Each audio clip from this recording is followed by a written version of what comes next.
pacifying these people. I am waiting for 1 year first, because 1 year is when Wole Soyinka said he gives every government 1 year before he comes out and speaks.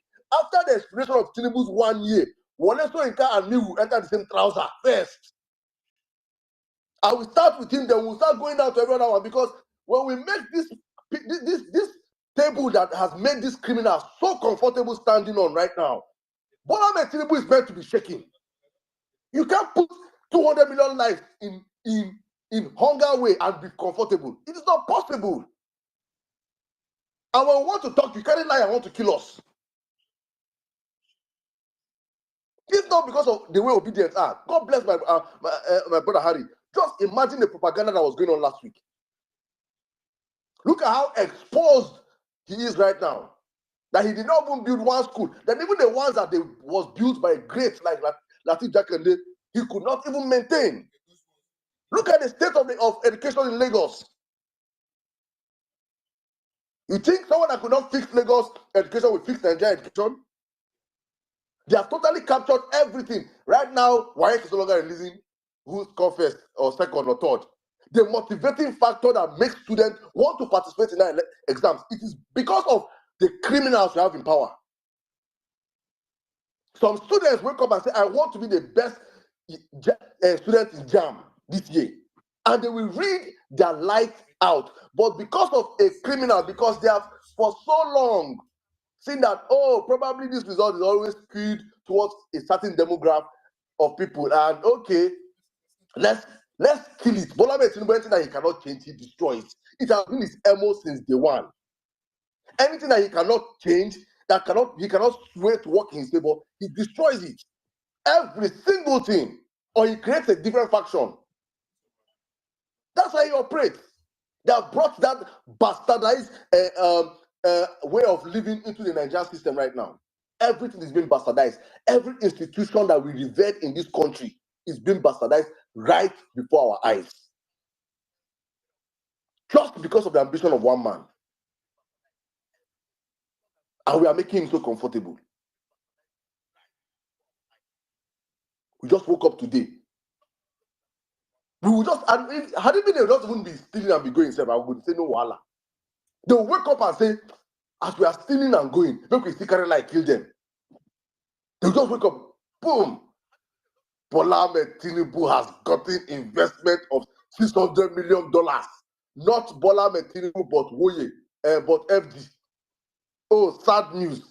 Not Bola Ahmed Tinubu, but FG has secured $600 million deal with. Oh my goodness. Then all their propaganda machine, all the media houses, boom. I want Nigerians to understand where we are right now. All your media organizations will come and whoop. Throw that story out there.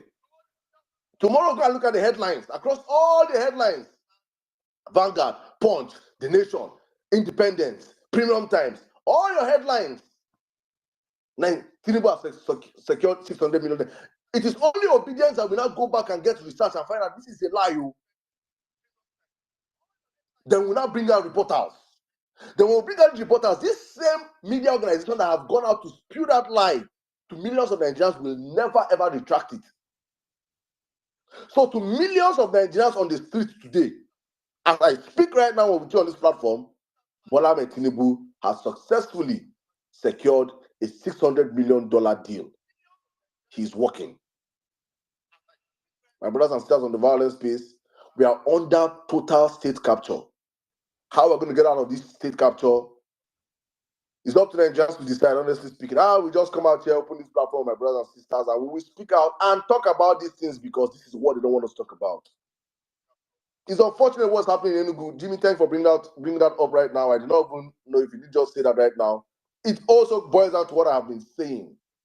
I have been saying the country is in hell. Everything about this government represents death, pain, and sorrow. And as the Bible says, when the righteous are in power, the people will rejoice. But when the wicked are in power, the people mourn, groan, and suffer. Our prayers on the platform are with the people in Enugu State. They have an incompetent governor, a governor that is the same thing as Bulaba. I don't even know what to even say to that one. If not the pressure that people have been pressurizing him, who wouldn't have even gone to visit the people of that community. It's just so unfortunate where we have found ourselves as the people, and hopefully Nigerians, we begin to do things, we begin to play our roles as active citizens, putting these conversations on the front burner and making sure we make these people more uncomfortable, because Bola Ahmed Tinubu don't deserve 1 hour of sleep. As long as he has signed up to be the illegitimate president of Nigeria, he do not deserve 1 of rest. Fortunately, we are up against a ground propaganda machinery. We ourselves have to know how to organize ourselves, take up roles as an obedient as a Nigerian, understanding what you want to do, which is call out this government every single day. Every single day. Make sure people around your circle of influence understand what is happening. If you're not bamboozled, if you're not being deceived, make sure people around you also are not being bamboozled and deceived. Small, we begin to grow these blocks of people and of like minds that will liberate this country. Thank you guys for joining the Violence Space. As I always say, it is always a wonderful time to meet you guys on the platform. I see over 800 of you on the platform. Thank you to all of you listening to us anonymously also. Thank you. God bless you guys. We'll open up the floor very soon. Please, if you're in Enugu and you have first-hand information on what is happening over there, please, you can also come up here and, share it with us. Let us know how we can be of help and of support. It is unfortunate what's happening in this country, but we as obedient, we as well-meaning Nigerians, I keep saying it every time, that obedience represent well-meaning Nigerians that want good for your country. Do not back down. Do not forget your role as an opposition. Do not get easily distracted. Focus on the main prize. The main prize is to make sure these criminals in power do not find 1 day of rest. Thank you guys, and welcome to the Violence Space.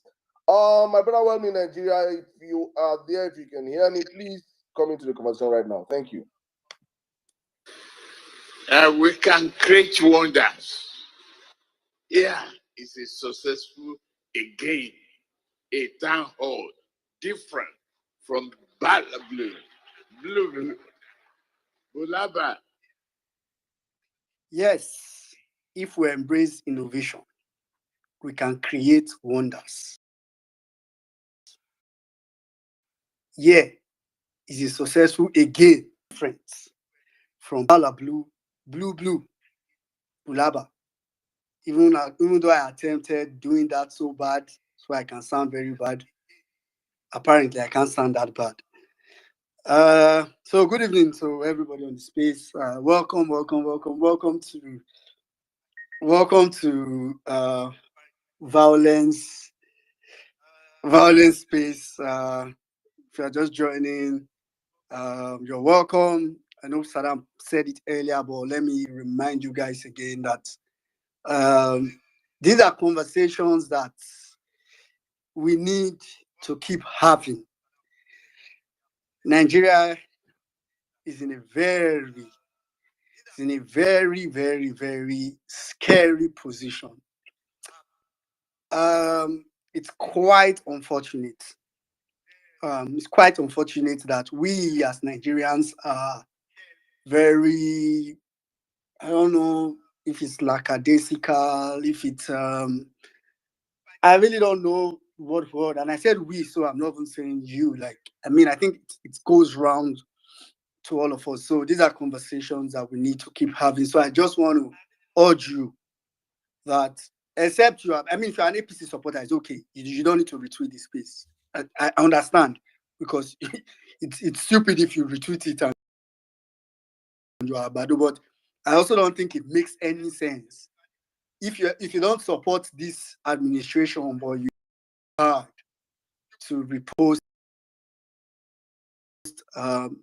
this space or spaces like this, are happening in this administration, because we complain about all these things, and I feel like some of the least we can do is to get as much people informed. That's the least. We can go ahead and say, oh, we want heaven to fall, this to happen, this and that, but it starts from the basic. And the basic is how you can contribute to sharing, the space here on X. If possible, go. I have people on my DM every now and then. I'll tell them, send me the Facebook link. Let me share with my people that are on Facebook to listen and all that. So it's usually very crucial because that's the very least you can do. You don't have money to go to Arise or schedule an interview with Arise or channel. That's if they will want to discuss, how free we can discuss and critique and any word of your choice there, X or Twitter Spaces. So please, I don't think if you are obedient or a well-meaning Nigerian, I don't think it should be difficult for you to repost this space. I really don't like to cajole people to repost space because for me, the fewer the people, the better. It makes it easier for us to close on time. But at the same time, that would be selfish. That would be me not being realistic and repost the space. In case some of us also forget, you just came in, you are, taken away by the who's talking at the time and you forget. So I'm trying to remind you as well to repost this space. So welcome to everybody on the space. I can see a couple of people on the space. I think one of the person I saw earlier, I don't know if he's still here. I saw Michael sing earlier. It was one of the first set of people I saw when I got on the space. And it was kind of thrilling to see him. So good evening to everybody on the space. I can see Pearls, Miss Pearls. Hope you're good. I can see Mommy B. I can see Chigozie. I can see our brother, Kaduna resident. I can see Dari, Jobidient, my brother. I can see Nello.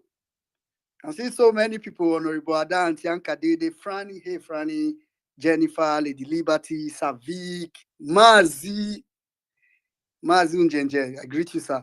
I can see everybody on the space. I mean, if I try to call everybody, sorry, I can't. There's so many people. I wish, I started calling when there were fewer than this. But I'm just trying to be happy. I'm just trying to smile, just to make myself feel like, everything's going to be all right. For me personally, I know everything's going to be all right for me, but sometimes I wish I was very selfish. Sometimes I wish I could just pretend as if Nigeria is, like, maybe just pretend as if, I'm not a Nigerian or Nigeria's problem doesn't exist. Or maybe like all these brainwashed idiots, APC supporters, but idiots, just pretend, right? For the sake of feeling good.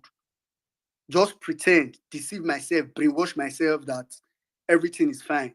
I wish I can, but apparently it takes a very high level of stupidity to do that. And I've tried, I can't get to that level. So it's very sad. Nigeria as it is, I don't know, I think we are beyond state capture. Maybe state capture is the highest word they use, but Nigeria is in a deep problem. I don't think some of us know how bad Nigeria's problem is. And I think it stems from our ability to catch cruise in all situations. The Bible says in every situation, give thanks. But I think in Nigeria's situation, in every situation, we catch cruise and it makes it easier. And I understand because me too, I do it to make it easier for myself. I cannot come and kill myself, right? But what APC is doing or has done to Nigeria is what shedding tears over.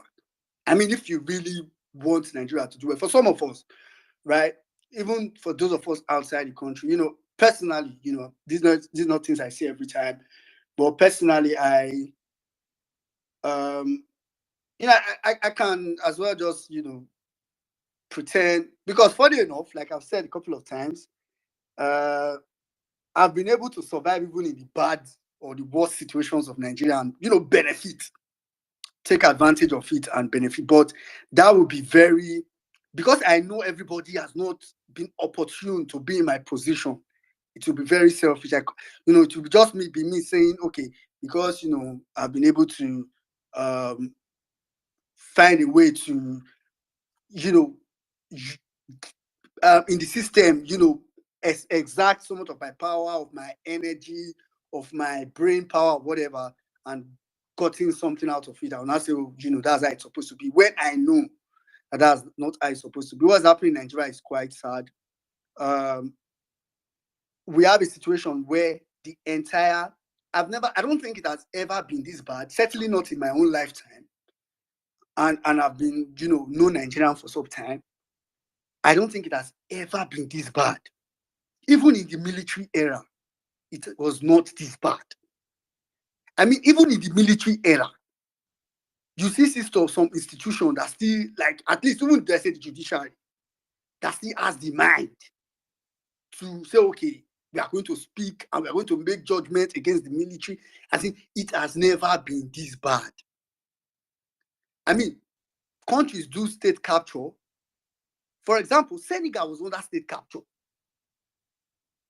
But in the state capture, their judiciary was, as they still found a way. When the president wanted to shift the election, their judiciary still found a way to exert it. So I feel like Nigeria's case is deep, it's very retrogressive, it's very, I don't know, like, I said every time, a lot of time I intentionally, in fact, of recent, I intentionally, aside being busy as well, though, but I intentionally try not to even come online because it's me trying to balance my head, my mental, health. Because a lot that happens in Nigeria, if you take it in the way it comes, except you just want to catch cruise. I mean, if you're one that just catches cruise on the TL, it's fine. It may not get to you much, but it may just But if you take it in so much, or except you're one that you have the energy to fight back, like our brother Harry does a lot of the time, like and you can tell he does it from a strong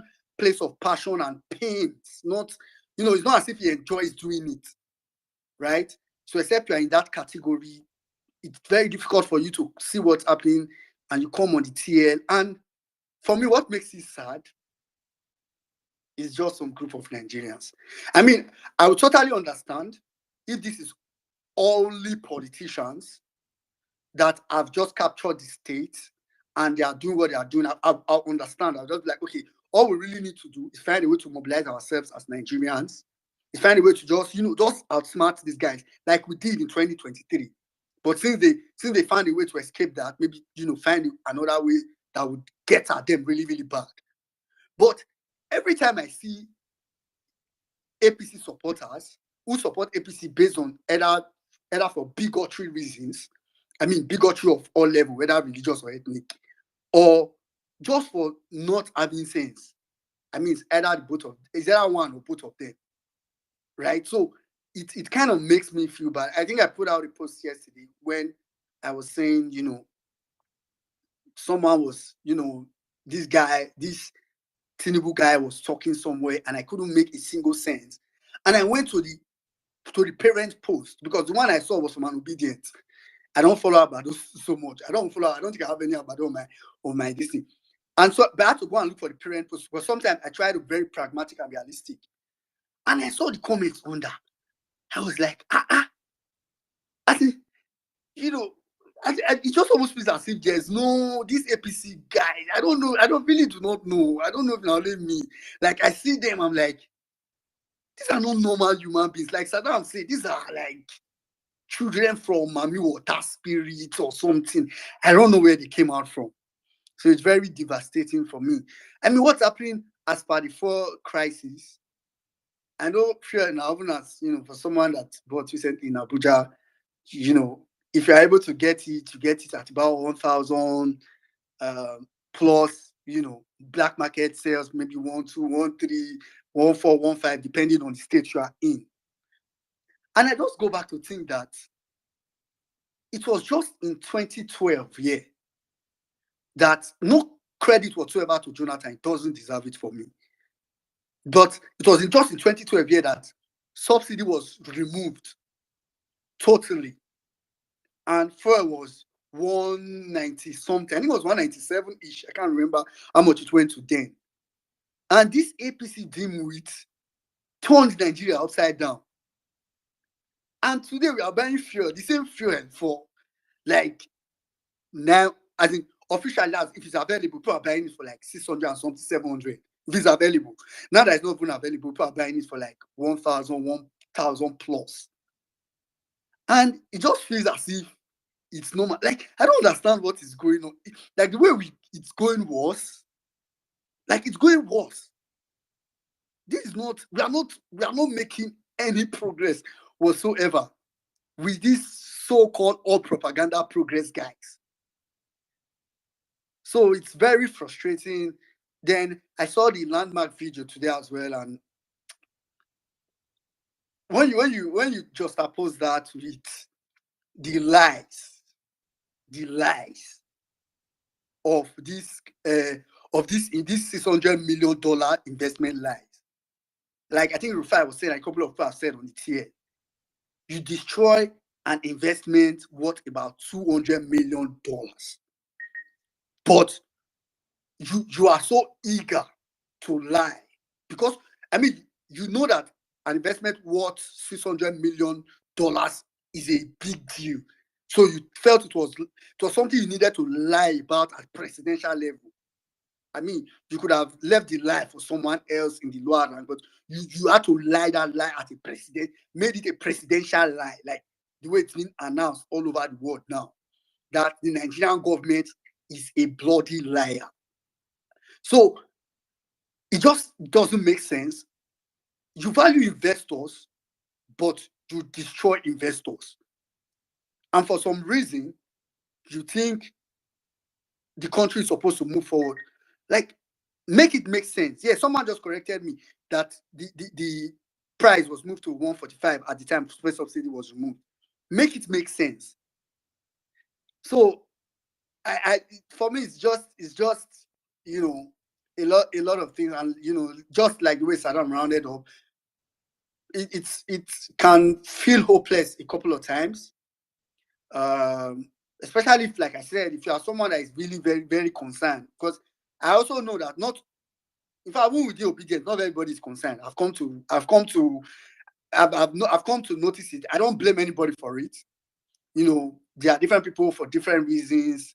You know, everybody, there are those that are in it for the cloud. There are those that are in it for whatever, for feeling like I belong to a huge group that has power to, you know, to stand their ground and all that for different reasons. But I mean, and all those reasons are cool reasons. You know, none of them is bad.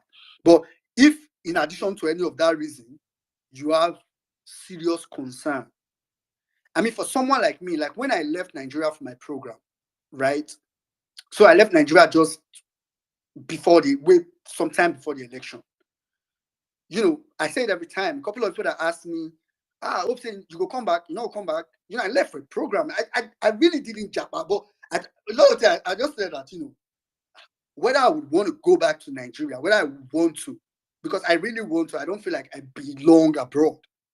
So like whether I want to go back is really going to depend on this election. So I know my life was dependent on it. So it kind of makes me feel sad that, you know, it's like recently I had something to, you know, that I had the option to do abroad or do anywhere else in the world. And because of my interest in Nigeria, like, okay, I was even thinking about the possibility of going back to Nigeria to do it. I mean, just to go back home. And when you call everybody that you like try to ask, okay, you know, look at what I'm thinking. Everybody looks like they swear for you, like just like village people, they worry you like this. Like, are you normal? Which Nigeria they come? And it just makes me feel terribly sad. And why it makes me feel terribly sad is because I know that if INEC had done the right thing, if INEC had just done the right thing by giving Nigerians the wish of the people, we would have not been here today. And you had combined that with the fact that Nigerians were people that can get over everything by cruise one way or the other. So that makes it really sad. But I'm really just hoping that we are able to get a way out soon, because like I said earlier, it's getting worse. Every day it gets worse. Every day it gets worse. I mean, for people that don't know how to compare, period, they will not notice it. Because I'm sure some of these APC people are people that can't think that just some 8 years ago, we were not here. Just some 8-9 years ago, we were not in this position. We were in a very better position, better one than this. So, but because APC has come and made us feel like they make things look so bad or they make things so bad, not look, they make things so bad, everything so bad, in such a way that by the time they make just one of those so many things that they made look so bad to now look so good or look good, everybody now say, okay, at least, okay, oh, at least this one is okay. Oh, at least very mediocre. My God, I mean, cannot go to very big. It can be very disgusting, annoying, and so on and so forth. But I really hope that we're able to, like I always say, and I'm going to round up here, the confirmed solution to Nigeria's problem is an outright active revolution.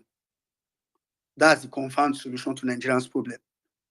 But for a pragmatic person, I need to also ask myself, the Nigeria that I'm seeing, Nigeria, Saddam, we were talking about the old banter between all these artists yesterday.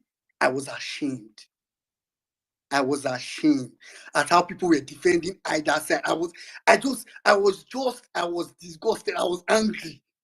In fact, I mean, I'm not saying don't do fun because me, I like all these artists. I like Ninja Jams, no problem.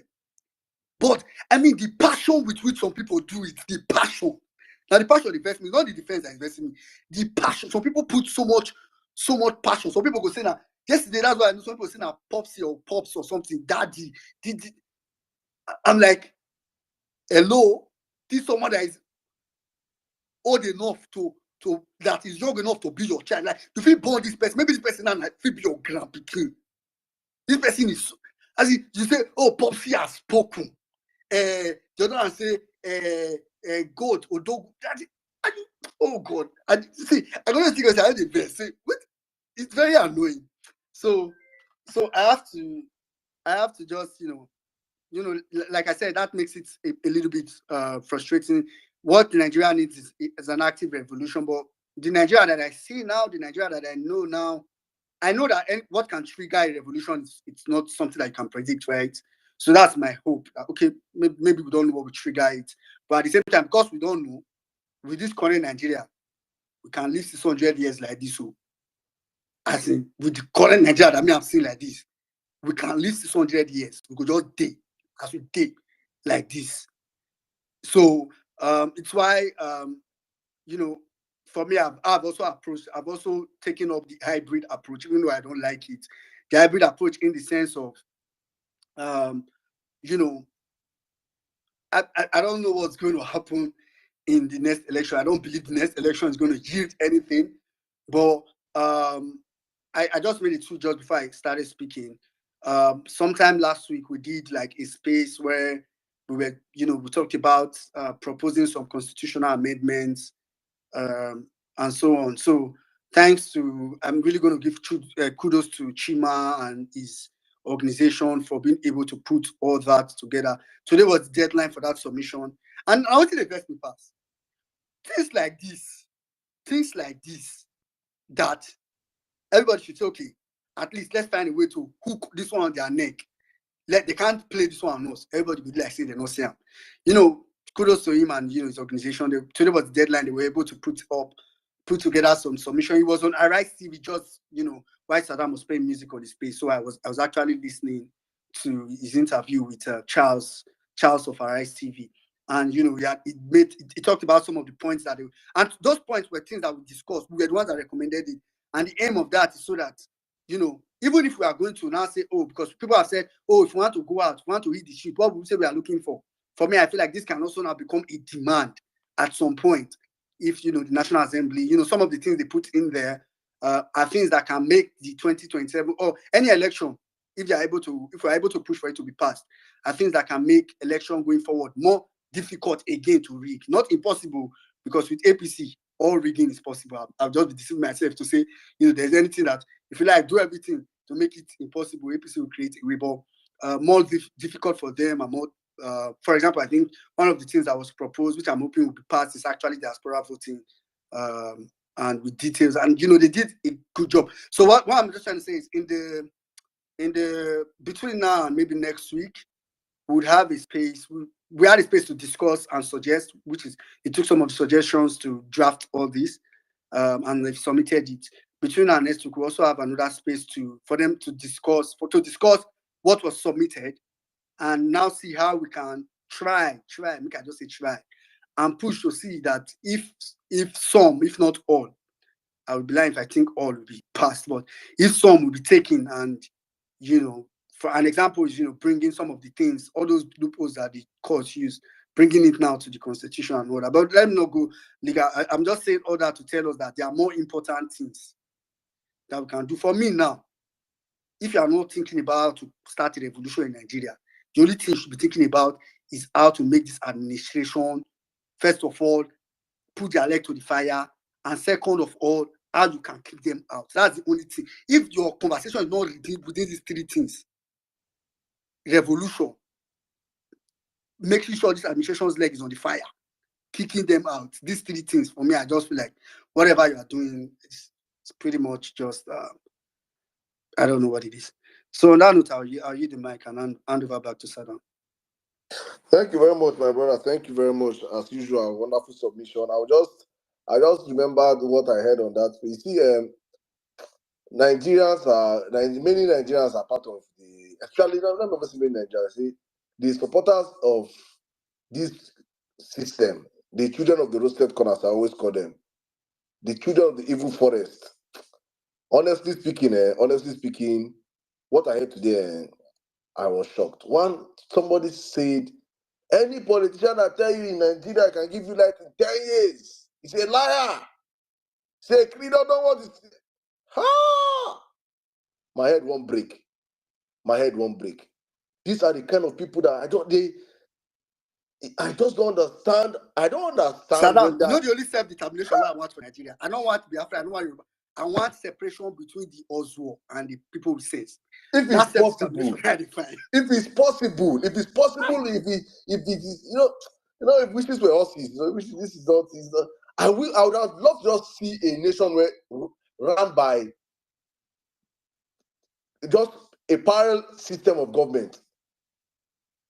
And I'm wondering, and I'm like, in the space of 1 year of Tinubu in power, I can come out and categorically say this is what P2B has done in 7 or 10 states.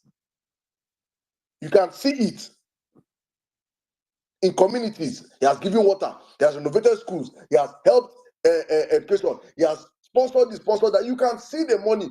Bola Tinubu, why he has spent trillions of naira, billions of dollars running this system, running it aground. There is nothing you can point to and say this is what they have achieved in 1 year in office. And for some of them, is if you don't come out and speak, if you are wishing him to fail, I wish Bola Tinubu to fail. No country is run on wishes. No country is built on wishes. If I wish, people I say people are screaming every day, death to America, burning American flags across the world. America send you. They send you. Cry and pray and shout and this. A government that will fail. Bola Tinubu is bound to fail. You can't surround yourself with criminals, thieves all around you. Everybody around you is a thief. You are a thief. Your people around you are thieves. And you want to work. How? You must be stupid. And the problem is this, in my solution, I said, is this structure that has kept him, that's making him comfortable. Your pastors, your imams, your bishops, your traditional leaders, your civil societies, your professors, these are the idiots. These are the ones, these are the low-hanging fruits that we Nigerians have to start dealing with first. Because they're the ones that go out and push his propaganda narrative. Oh, support him. What the greatest support as a citizen you can give your government is pay your taxes. If you pay your taxes, you can insult that government day and night. If a government will work, it will work, irrespective of whatever you say or do. Am I the one that is it our causes and saying obedience saying Tinubu is a useless man that is made them to lie about this $600 million deal? Is it us? Is it us that made them to go to Dubai and came back and told them, oh, Dubai visa have been opened? Is that open? You're dealing with a bunch of criminals. So please, guys, let's stay steadfast. Let me bring in my brother right now. Jimmy, welcome to VawulenceSpace. Thank you for your patience, my brother. Please take it from here. Thank you.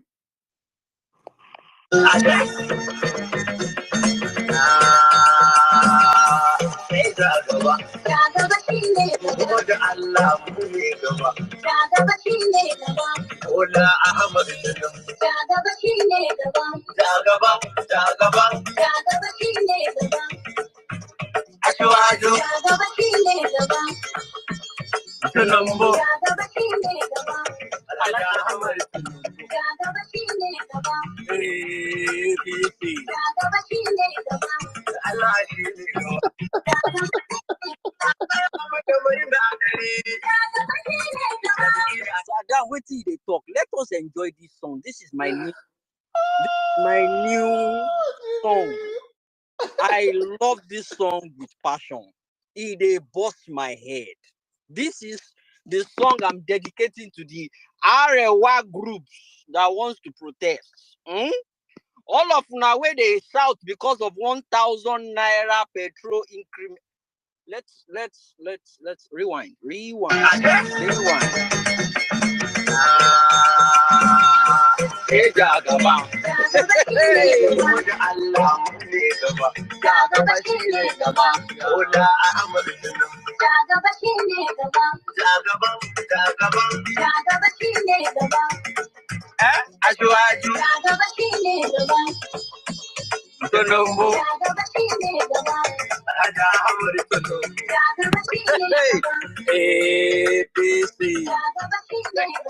don't memorize ourselves.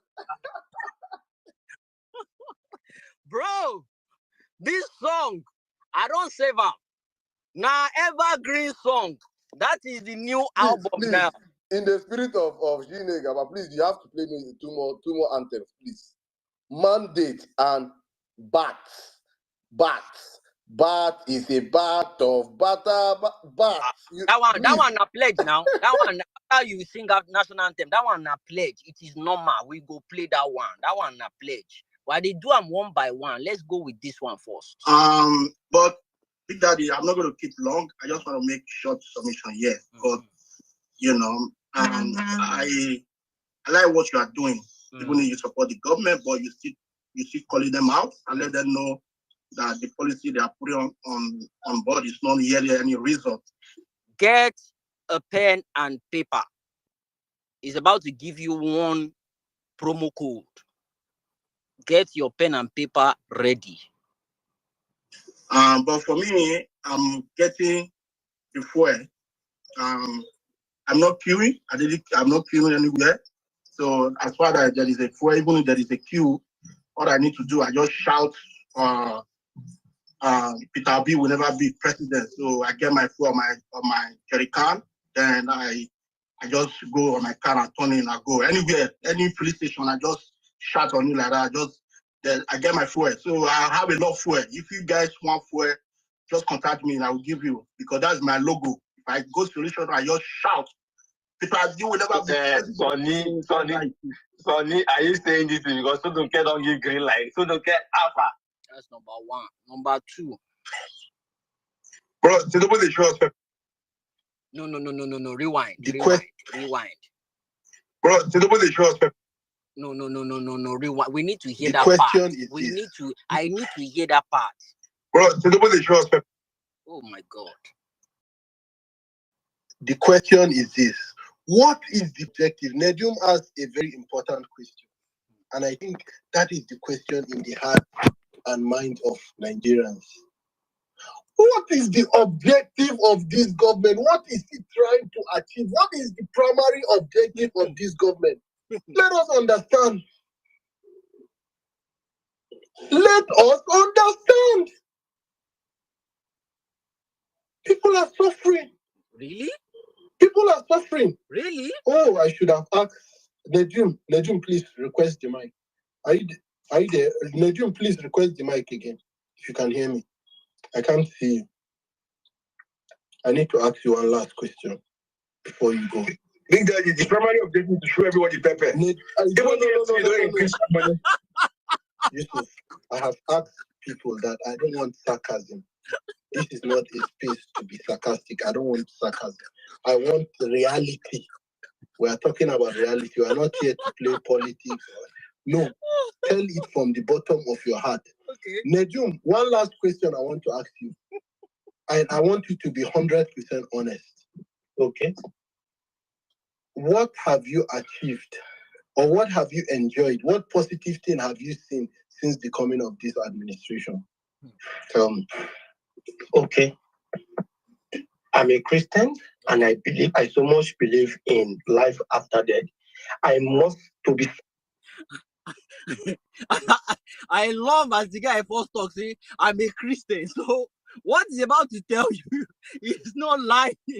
He's letting you know he's a Christian and the Bible tells him not to lie. So whatever comes out of his mouth is reality. He's not lying. I'm a Christian. Believe him straight first. He's a born again Christian. Share with you, and I must answer you with all sincerity from the bottom of my heart.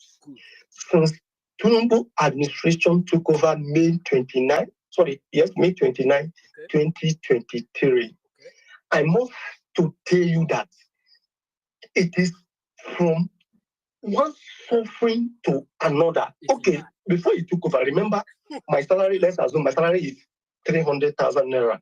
Then immediately he took over, subsidy is gone issue. Let's assume you have a car, a pump price have now, a fuel price have now jumped from 100 and something naira to 600. Then I'm putting this question back to you. Let's start with just only that aspect, that setup. Let's just me tell somebody who is not earning 300,000 naira a month, pulling his tank maybe at a rate of 16,000, 15,000, or as the case may be. Now jump to 30 something to 40,000 naira to fill up your tank. And remember, this may not last you for 1 month, and this is just for fuel alone. Then immediately after that, just after 1 month or 2 months, things started going up. For instance, now your feedings, maybe a family of 2 or 3 or 4, maybe every week, maybe you budgeted like 15K or 20K. Now, because everybody's increasing things, everybody wants to rise, meet up with the purchasing and all. Everything that go up, your purchasing this thing have also increased.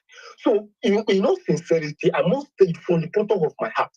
Let Nigerians say the truth. Whether you're APC or anything you belong to, say the truth for God's sake. No Nigeria can come out and tell me, except people who this government, maybe they are jobless, government now start engage them in one way to other in terms of salary. Engage them by salary. Good. Okay. And this is where we stop and appeal to Professor Yemi Osinbajo, the Vice President, and his team. Put a huge question mark on any increase on VAT, please. Okay. If we reduce the purchasing power of the people, we can further slow down the economy. Let's widen the tax net. Those who are not paying now, if it is inclusive of Bola Tinubu, let the net get bigger and we take in more taxes, and that is what we must do in the country. The problem I have with Nigerians is we don't pay attention. We do not pay attention. Right in our faces, this man was telling us what he would do. Some of us, we heard, and we were warning. Some of us, to be honest, some of us we heard, but we were the bastards. We were the hallelujah boys of LP. We were still in the jungle that has never matured, right? But one thing I will not let you do is gaslight this man. One thing I will not let you do is gaslight this man, because he thought, in fact,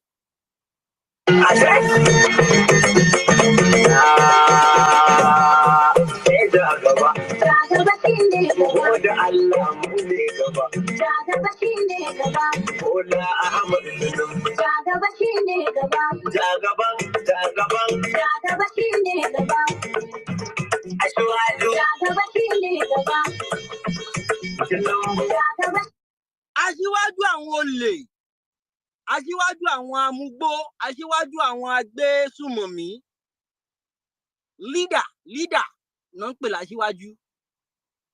Aṣíwájú àwọn olè. Baálẹ̀ ń tagbó, ìyàwó ẹ̀ ń tò gógóró, ọmọ ń gbowó ta ẹlẹ́ẹ̀fẹ́sù lábúlé, ẹ ṣẹ̀ṣẹ̀ bẹ̀rẹ̀ ẹ̀ tí mọ̀ nǹkan kan. Ó ṣe mẹ́yẹ bọ̀ lápò ni o. He has just started. He hasn't even started. Omo Agege was convicted of fraud in the USA. The same Omo Agege. Femi Gbajabiamila was convicted in the state of Georgia. Fact. Sanwo-Olu was convicted in the state of Florida. Fact. Dapo Abiodun was actually jailed in Florida for credit card fraud. That's also a fact. Bola Ahmed Tinubu convicted of drug dealings in Chicago. That's a freaking fact right there. And you have this set of people in power in Nigeria, and you expect that country to move forward. I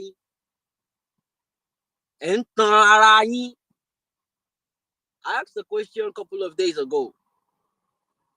At what point, what is the breaking point of Nigerians? Let's keep to that breaking point. What is that breaking point? What will make the people of Nigeria be like, you know what, enough is enough. We've had enough. Maybe we can skip to that part. I have no idea. Maybe we can skip to that part.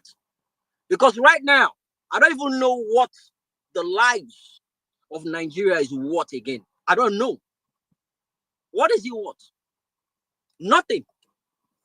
People die every day. We see blood every day. It's now a normal thing. It's a casual thing, not a big deal. Total state capture. Absolute state capture.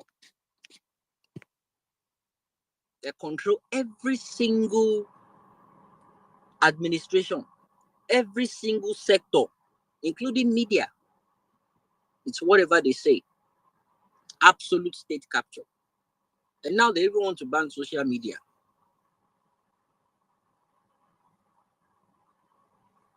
Ọmọ yín ò lè ṣe fọ́gá kó ṣe graduation kan gbé doctorate lé lọ́wọ́. It's not possible.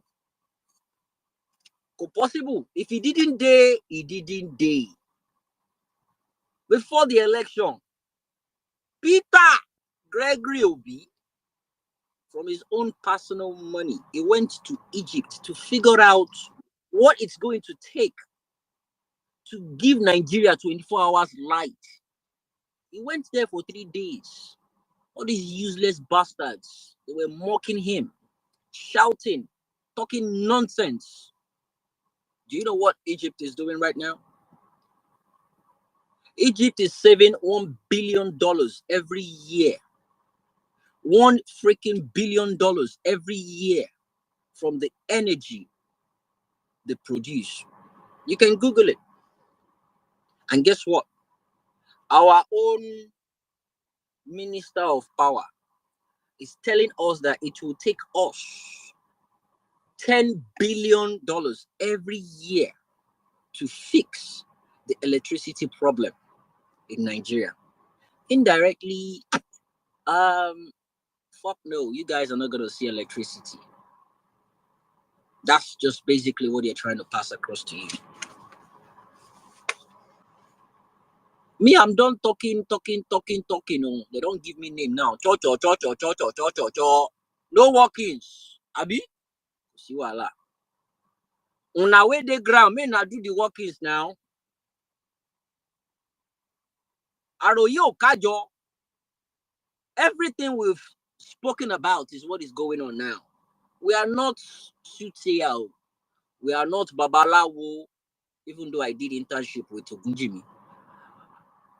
But what we are saying is based on facts and figures, antecedents of the presidential candidate back there.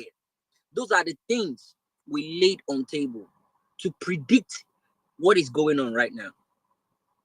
And you guys are now seeing it. It's unfortunate that a lot of people that supported P2B are going through this mess as well. Only Eru Kani Muni Buberu Omoson. It is the despicable ones amongst we Nigerians that are causing all this nonsense embarrassment, international embarrassment. You see the fraudulent activities they are tossing up and down on an international scale. I saw a video 4 or 5 days ago. He gave a speech, a 4-minute speech, a 4-minute video for, man. I couldn't watch it. I was just listening, but it was just disastrous. And I'm glad it wasn't edited. It wasn't an AI effect kind of shit. This was him speaking to the Arabs. I'm not even sure where he was. But yeah. It was in Saudi Arabia, the World Economic Forum. Bro, organic nonsense. It was, my brother, just using buzzwords. Just using buzzwords with it. My goodness. But go on. Bro, he not even get train of thought. He was jumping from education to infrastructure to energy. And those ones, I'm sure they look themselves, say, Ibola Jasiba. In their own interpretation, Kilo Shele, Ibola Jasi. But what can we do? What can we say? We just started. We still have 7 years to cry. We're barely 1 year, 336 days. One car. Am I worried? We still have 7 more years to go. If there's still going to be a Nigeria in 2027, though, no problem. If Obi comes out, I will support him. But I don't think there should be a country. I'm not a prophet of doom, but based on what is on ground right now, based on the madness going on in that country, there's not even a country in the first place. Because the very moment they announced that illegitimate man, the president of that country, I knew it. Nigeria is going to hell. It's going to shit. And thank God for spaces like this. You see, when we come out and we call these people out, we call them by their names. We are not saying it because we want to defend them or you. We are saying the fact. Thank God, Shelly Lou has been coming here. She's one of the international correspondents. She's been on every spaces, and I'm sure she can testify to the fact that we've said these things, right? Let's just talk about someone on a neutral ground. She can testify that we predicted these things, and it's coming to pass now. And she can testify that not everyone is mad in Nigeria. Not everyone is mad in Nigeria. Some of us, we saw these things. We knew what was bad, and we called it out for what it was. But the mad people amongst of us, they refuse. That is good. No problem. No wala. We'll keep rolling. We'll keep rolling. I don't have much to say. I'll just play the pledge and I'll switch back to Sadar. But we are on the path of bat, but no go bat. We are bound to vote for bat. Habi Gengosi Habi that. We won't allow autocrats. Hashiwaju Jagaban meritocrats. Debat. It is time to vote non-rat. I can be debat through Democrat. He is needed like a fat. Let's give him free via. We say no to plutocrats. Aristocrats. Debat. We are on the prayer mat for Mr. Bat, and that is that. Bat is needed, not the brat. We call on those he baby sad. We give no room for shit chat. Oluremi's husband, the technocrats, the bats. Please pat the frat for the bat. Remember him in your solat. Bat is needed, no pocket. There's no space for tit tat. You take over habitat.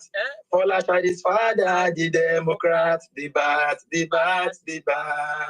Unlike Pratt, that shout and spat in politics, you are not a Pratt, friend of all and diplomat. We want you, Father Bat. Fragile head, we won't splat. Olushe is daddy, is not a twat. The bat. Worldly famous like a sat. Universally, you are never flat. Fearful idol, they can swat. Bola Ahmed is flat. The gold with full carrot. Okay. Homo Abibatu, minister format, the bat. Visionary leader, when we foot back.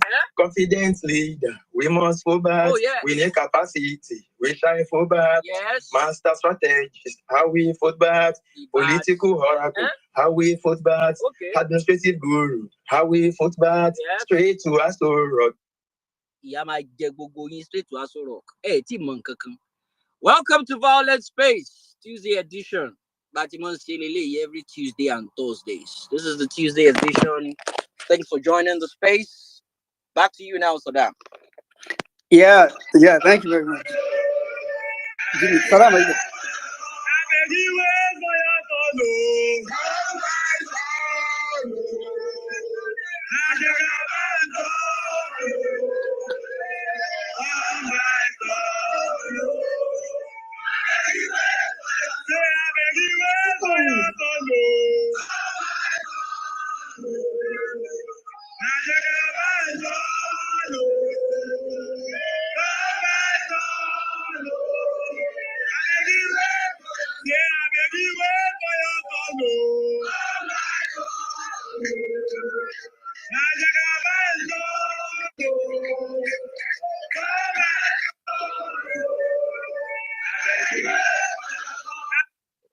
All right, guys. Let me circle back to you right now. It's just been an amazing moment on the platforms. Thank you guys for joining us one more time. I just want to say this, especially for the children of the Roasted Con. Some of you are in my DMs. Please. God knows you can go on other spaces and have a chance to speak. But you see this space. If it is just only me and Reverend Nigeria and Jimmy and no other person I want to speak, I will all my heart gladly host this space and speak on our own. I will shut it down and go. But for me to ever open a platform and allow a child, a supporter of this government, and I share the same platform with you over my dead body, you must be mad. You must be raving mad to even have the guts to come to my DM and tell me, let me bring you up so that you want to ask Jimmy one question. You must be raving mad. You know yourself. I won't better get down from that place of requesting my before I call your name out. I don't have to call your name out. You must be raving mad at this. I think I open space and come out. Say, come and do banter. You must be mad. In fact, you are mad, sir. You are mad, sir. With all due respect, Ade Omojola, you are mad, sir. Bro, I know say na him. I know say na him. You are a madman. I dey wait for your lawsuit. Olori Buruko the time on. I dey wait for you. Ashiri. 2024, Nigeria passing through hell. You're still supporting this government. You should. And you come up on space. I want to speak English with me. You are mad. If you don't get out from this, if you don't get out from that request, say I will not. Okay, you have sense. Like, you have done the right thing. I won't pursue for this. You will stay here and listen. Probably this your head, this your comb head. Something will enter it today. But to come and speak here. I don't know, Nigeria, please let sensible people speak. I beg, please. Thank you. Yeah, thank you very much. I have a message from Tinubu. While you were talking, sent me, say I should help you guys. I should help me tell you guys that I've kept many of you hungry. We have just started. Not only you, but your grandchildren. Be ready. All of you. Okay, that's what I should tell you people. So, for those that be ready. Anyway, Mori B, let's go to Mori B. I was going to say just now that it's crazy to see what's it called? The person that was lamenting on that video that Jimmy played. For people that have been around on X, like people that were around on X, I know a lot of people were somewhere else before. Around on X, earlier in the campaign, not even the campaign, I think even before Peter Obi went to the Labour Party. Those were that I said earlier that's the IO of APC that time. Bro, that guy insulted my father, my late father, my mother, my sib, everything. That big daddy guy, he dey call. What you never call me? You are a criminal. You are a this. You are a IPOB. You are just to support Tinubu. See him today. Oh well, we there here. This life. Anyway, Mommy B, go ahead. Yeah. Good evening, everyone from my side. As much as I wanted to laugh today, I kind of I'm in that kind of mood where I'm pissed off more than anything else. But where are my manners? Saddam, well-meaning, everyone on the space. Good evening from my side. I'm absolutely shattered. Just got back from work. So here's the thing. All right, I looked at all of it. I'm like, where does one even start? And I was like, you know what? I'll just talk about state capture. Dear fellow Nigerians at home and abroad, welcome to State Capture 101. When you have an organization like WAEC that has existed in Nigeria since 1952, 53, I'm not sure, round about that time, when that has, even before we had our independence, through the military rule and everything, they were carrying out their activities with no influence by the instrument of state and whatnot. And all of a sudden you have an agency like that, right, doing something just because it's going to put an opposition leader in a good light. When you see government agencies, forget about ever receiving the right data in terms of the rate of inflation or whether or not the economy shrank or whether it grew. You're not going to see any of that again, right? Because this man came with an agenda, and that agenda was not to help anybody. It was just to make sure that he established the same bridge that he built from the Lagos State Treasury into his pocket. He now has our joint patrimony. That's all he came to do, right? Because at the end of the day, right, he not even try. He's not even bothering. He's not even looking at their faces. This is all of these ones that are lamenting. In fact, all I want to do is cast them out, right? Because when you see black and you say it is white, when it is daytime and you say it is nighttime, when you see something and you think it's expedient for you to play politics when there are lives of people involved, you only deserve curses. So the fact that some of them are lamenting now, right? You know what? I kind of that moment when you want to reach into your phone, grab them by the scruff of the neck, give them better blow, so that they will know that this self-inflicted pain, right, that they have called. I mean, it's like at the end of the day, right, when you're so blinded by hate and bigotry and all the rest of it, this is it, state capture, right, where everybody is working for his benefit, right? They want to tax the life out of you people. It's state capture because you will not see dividends of anything that even vaguely resembles that. But it was truly disturbing, right, to see what WAEC did, because there's levels to this, right? And maybe people do not fully understand, right, what it means, right? For because like you can have the press, Africa it won't be a new thing for African countries where they muzzle the press and all the rest of it. Fine. There's degrees to it and we accept that. But when government agencies start to do things like first they deleted the video, they did, and I'm like, what the heck?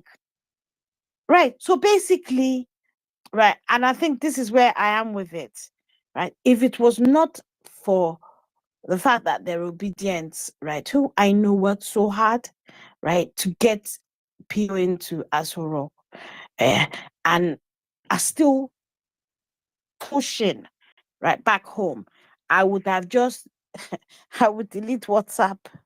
I would delete everything and just face my business here, because it is so disheartening when you then see obviously that they're lying about this, that, and the other, and you still have people supporting them even in the face of this level of suffering, right? And there are people who have no fear of God in them. And I am sure those are the people, if it is on Friday in the mosque, they'll be in the front row. If it is on Sunday in church, they will be sitting in the front row, acting as if they're all godly and shit. Right? And they wonder why God is not listening to anybody, because they're a bunch of hypocrites. Right? And personally, right, I look at things these days, right?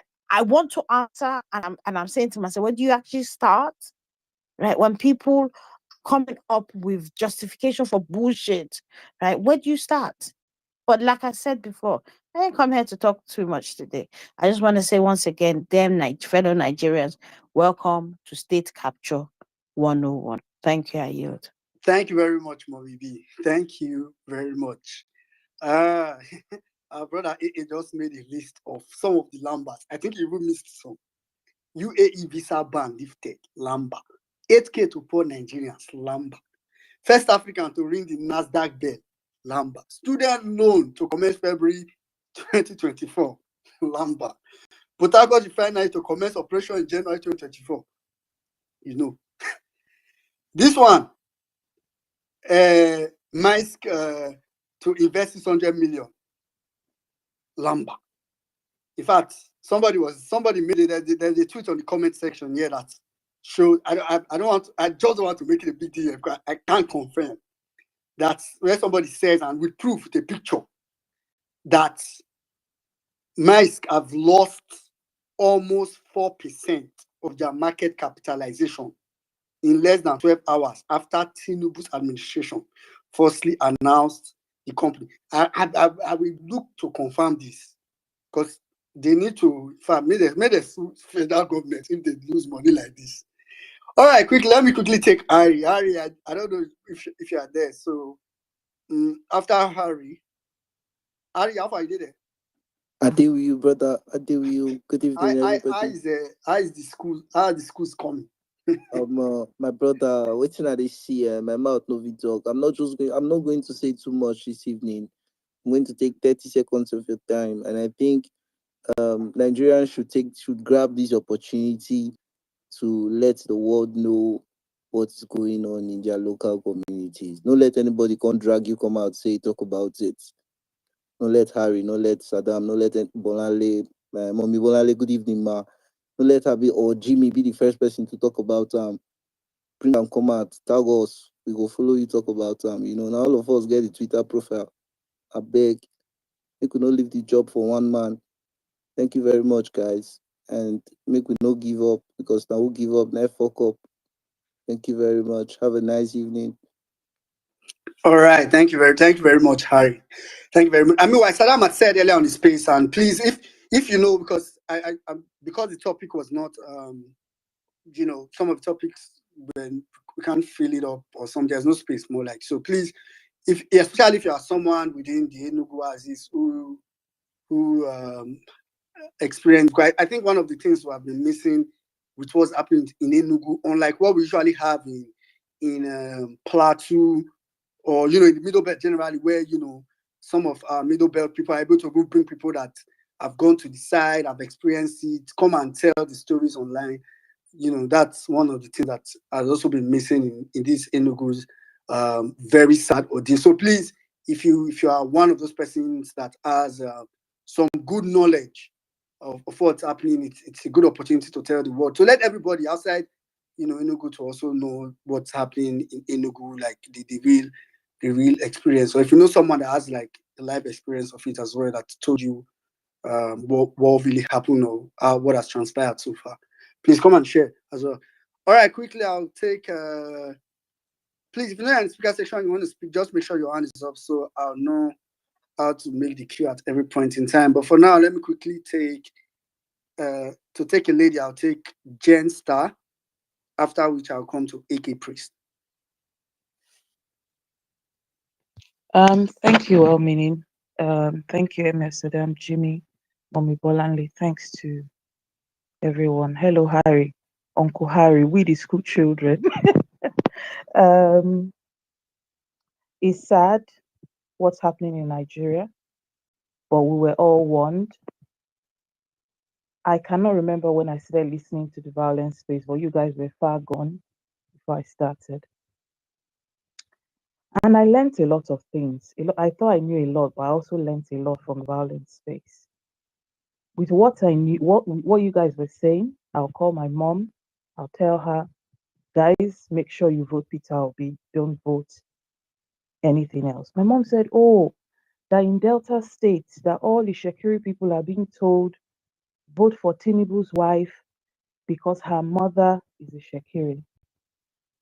I said, Mom, at this age, you want to vote for someone on the basis of tribe. I managed to convince my mom. She voted for Obi. They stayed on the election night. Tinubu's mother is Shekiri. Tinubu's wife, her own mother. Yes. Go ahead. That's her Delta State connection. So I was able to convince my mom, convince some people. In short, 2 days to the election, one of my aunts, PDP had paid them, they promised them 50K, but when they went on the day, they gave them only 10K. Of course, PDP lies on everything. I told my aunt, I said, return the money. Whatever money PDP is going to give you, let me give it to you. And I did. I said, vote for Peter Obi. And I explained to her. Before the election, my mom said, oh, there are these people, all these retired teachers, the same tribe as us, that they are all going to vote for Tinubu because they told them that they are Shekiris. So you see, this tribe thing did not only happen in the Southwest. It happened everywhere people thought they had affiliations. But these are all deceptions. But people were told the consequences. See, if you want to know how someone will behave in the future, look at their past. Look at the Lagos that the man is coming from. Look at his behavior. We can see that there was state capture in Lagos. So what makes you think he will act differently? How can a man change in his 80s? I explained and I explained. Thank God my mom and a few people, they voted for Peter Obi. There are 1 or 2 people that I used to help, they voted for Tinubu. And since the election, I don't have their number anymore.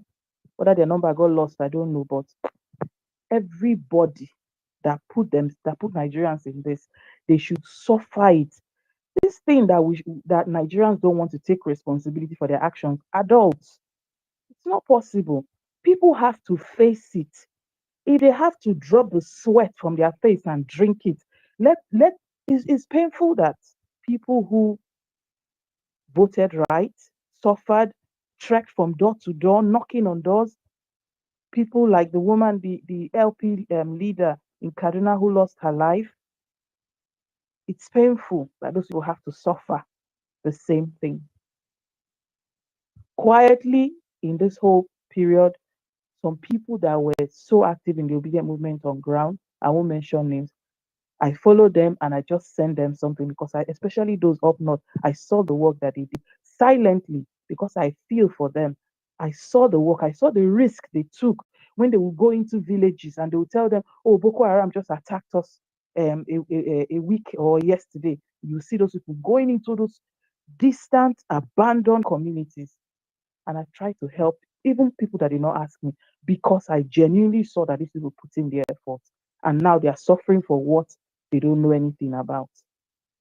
But you see this state capture, those people who put the rest of Nigerians into this, I believe in. See, the fact I'm a lawyer. The fact that you are forgiven, that God forgives you, doesn't mean you will not face the consequences of your action. You will be forgiven, but you see that prison sentence. If you killed somebody, you will go to jail. God will forgive you inside that jail, but you will stay there and complete your sentence. As Nigerians chose a criminal, a drug distributor, a certificate forger, how bad can the person be? How bad? How terrible can a person's character be for you to say you will not support that person? But a righteous man, a good man like Peter Obi, they castigated. They called him. I was thinking about it yesterday and today. It just reminds me of when the people in Jesus' time said, "Oh, give us Barabbas, crucify Jesus." That's exactly what Nigerians did. And they should live with the consequences. It just pains me that innocent babies born to people who stood in line and fought for Nigeria, those newborn babies will sleep in the heat, will suffer. And as I round up, should we just stay like that? Can we just stay? Sometimes I get frustrated not by the government. The government will always be wicked. See, if you look at Tinubu and the people around him, they are narcissists. And I've been doing a study on narcissism for almost a year. Narcissistic people, apparently they have a personality disorder. There is something in their brain that does not feel pains of other people. They completely lack empathy. Look at everyone around Tinubu. They don't have empathy. So Nigerians, the little you can do. Hold the government to account for whatever you can do, and don't forget your state governors as well. I yield the mic. All right, thank you very much. Thank you very much, Jensta. That was very, very good submission. I think the only thing I'll just say is that the difference between what happened in Barabbas and the case of Jesus in the Bible and now is that in this case, majority of the people said, "Give us Peter Obi," but all of a sudden, the INEC, who happens to be the Pontius Pilate in that situation, decided to say, "No, I'm not going to yield. I'm not going to stick to my promise. I'm going to give you guys Barnabas because Barabbas has given me money." It's quite sad because apparently it's the effect of state capture, but it's just very unfortunate. All right, quickly, I'll go straight to AK Priest. After AK Priest, I don't know if health is well, it is there, and maybe we'll try health is well. Good evening, everybody. My sister said empathy. As in, right now, there's nothing like empathy in this country. And to be sincere, Nigerians right now, sometimes I feel we are weak right now. I don't think it only calls miracle for us to be revived. In the sense that if you look at what is really happening, and some people are still supporting this government, while some people are still behaving, nothing concerns me. You can see how the kind of country we are. If you look history, go to history. We know something like this. Even 10% of these things have not happened that have led to one thing or the other. That have led to restructuring. That have led to change of government.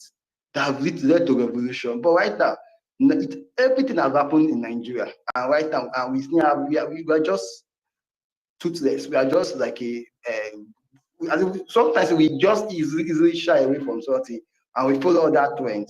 So to be sincere, so in as much as pity some Nigeria, but I don't pity them. To be sincere, I'm just looking for a way to just get out of this mess, because as a country, Africa, we are weak people. Because if you look at, for instance, now let me go. For an average, the average salary in Nigeria is ending. Forget about those that it's the average in Nigeria is ending 70,000. That you want to do on an average, from local government to federal level to private, on an average, 70,000 is those that maybe some from the middle age that are ending 150,000. And some people are still suffering and they're not complaining. There's no protest anywhere. They are still keeping quiet. The average food you can eat for you to be satisfied is 1,500 naira. And someone that is earning 70,000 naira, he has a family, he has a child, he's not complaining. Meanwhile, you that are earning more, you just have to think yourself, am I overdoing it? Just have to think yourself. For instance, now, Nan, I bought it 4,000 December. As of today, it's 7,000 naira. 4,000 as of today is 7,000. Kid, it was, is it 8,000? As of today is about 12,000.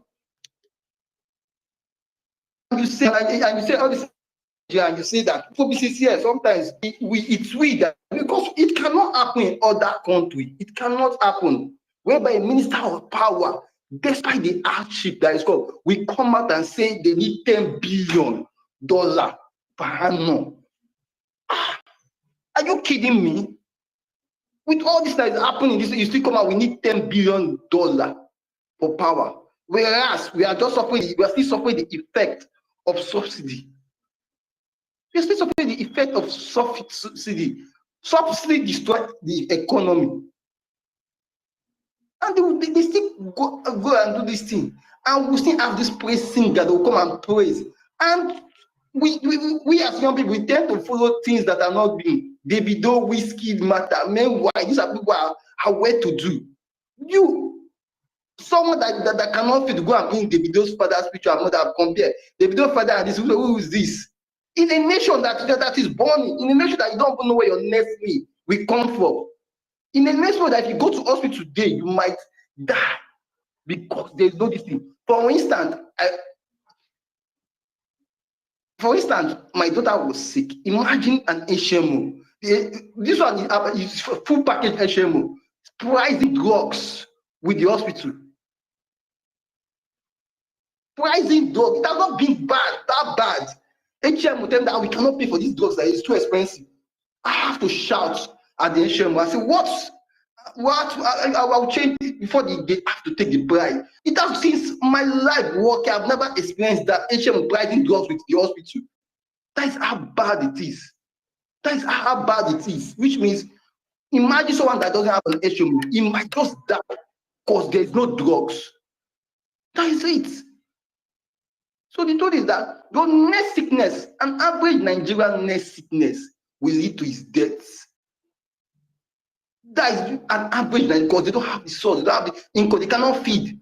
But we are still there. To be sincere, I'm in as much we deserve what is happening to us sometimes. We deserve it. Because if 10% of us should come out tomorrow, I bet you there will be a change from the National Assembly. If 10% of Nigeria should occupy the National Assembly tomorrow, I bet you there will be instant change. Instant policy change will come. Instant policy change. But we are just docile. We are scared of this thing. And to be sincere, I don't give up. I don't give up right on time. Thank you. All right, AK Priest. All right, first of all, let me start from your last point. Please don't give up.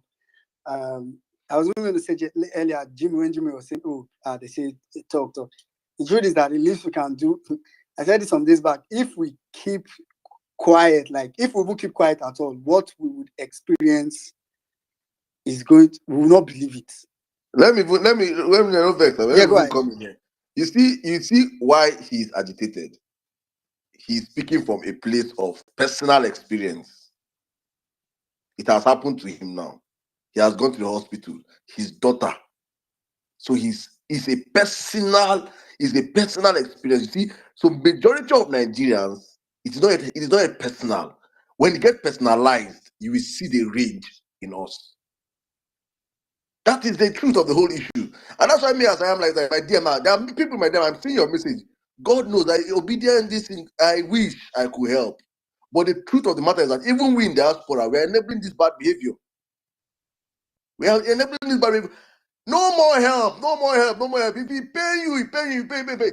Freaking no, just mobilize your area and do something. Because if we continue this hand to mouth, being government for people, we'll be here, these criminals will do what they want to do, and they'll have a free way. But let this Nigeria touch everybody. Make it touch everybody. maybe we will wake up and realize truly that nobody's coming to save us, but we ourselves. Well, Nigeria, please, back to you. Yeah, totally agree. And you know, you were saying 20% of Nigeria. To be honest, to change Nigeria, 2%. One. Now, if Nigeria is really 200 million people, 1% of 200 million is 2 million people. It's not, it really is 0.5. If I don't know whether, you know, when we say numbers, sometimes we take number. I don't think we know what 50,000 people is like. That all these matches that we see that they say stadium is full. Stadium, God bless you. They say the stadium is full. Those are like sometimes 50,000, 60,000, and the stadium is full. So to have, you know, even 500,000 people somewhere is like times 10 of that.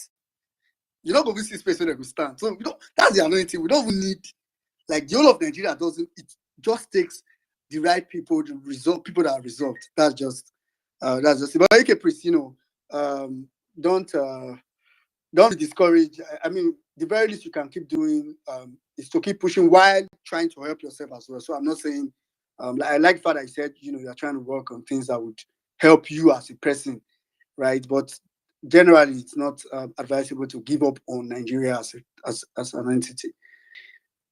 Well done, bro. All right, quickly, I'll just go straight to. Did I call somebody? Okay, Health is Wealth.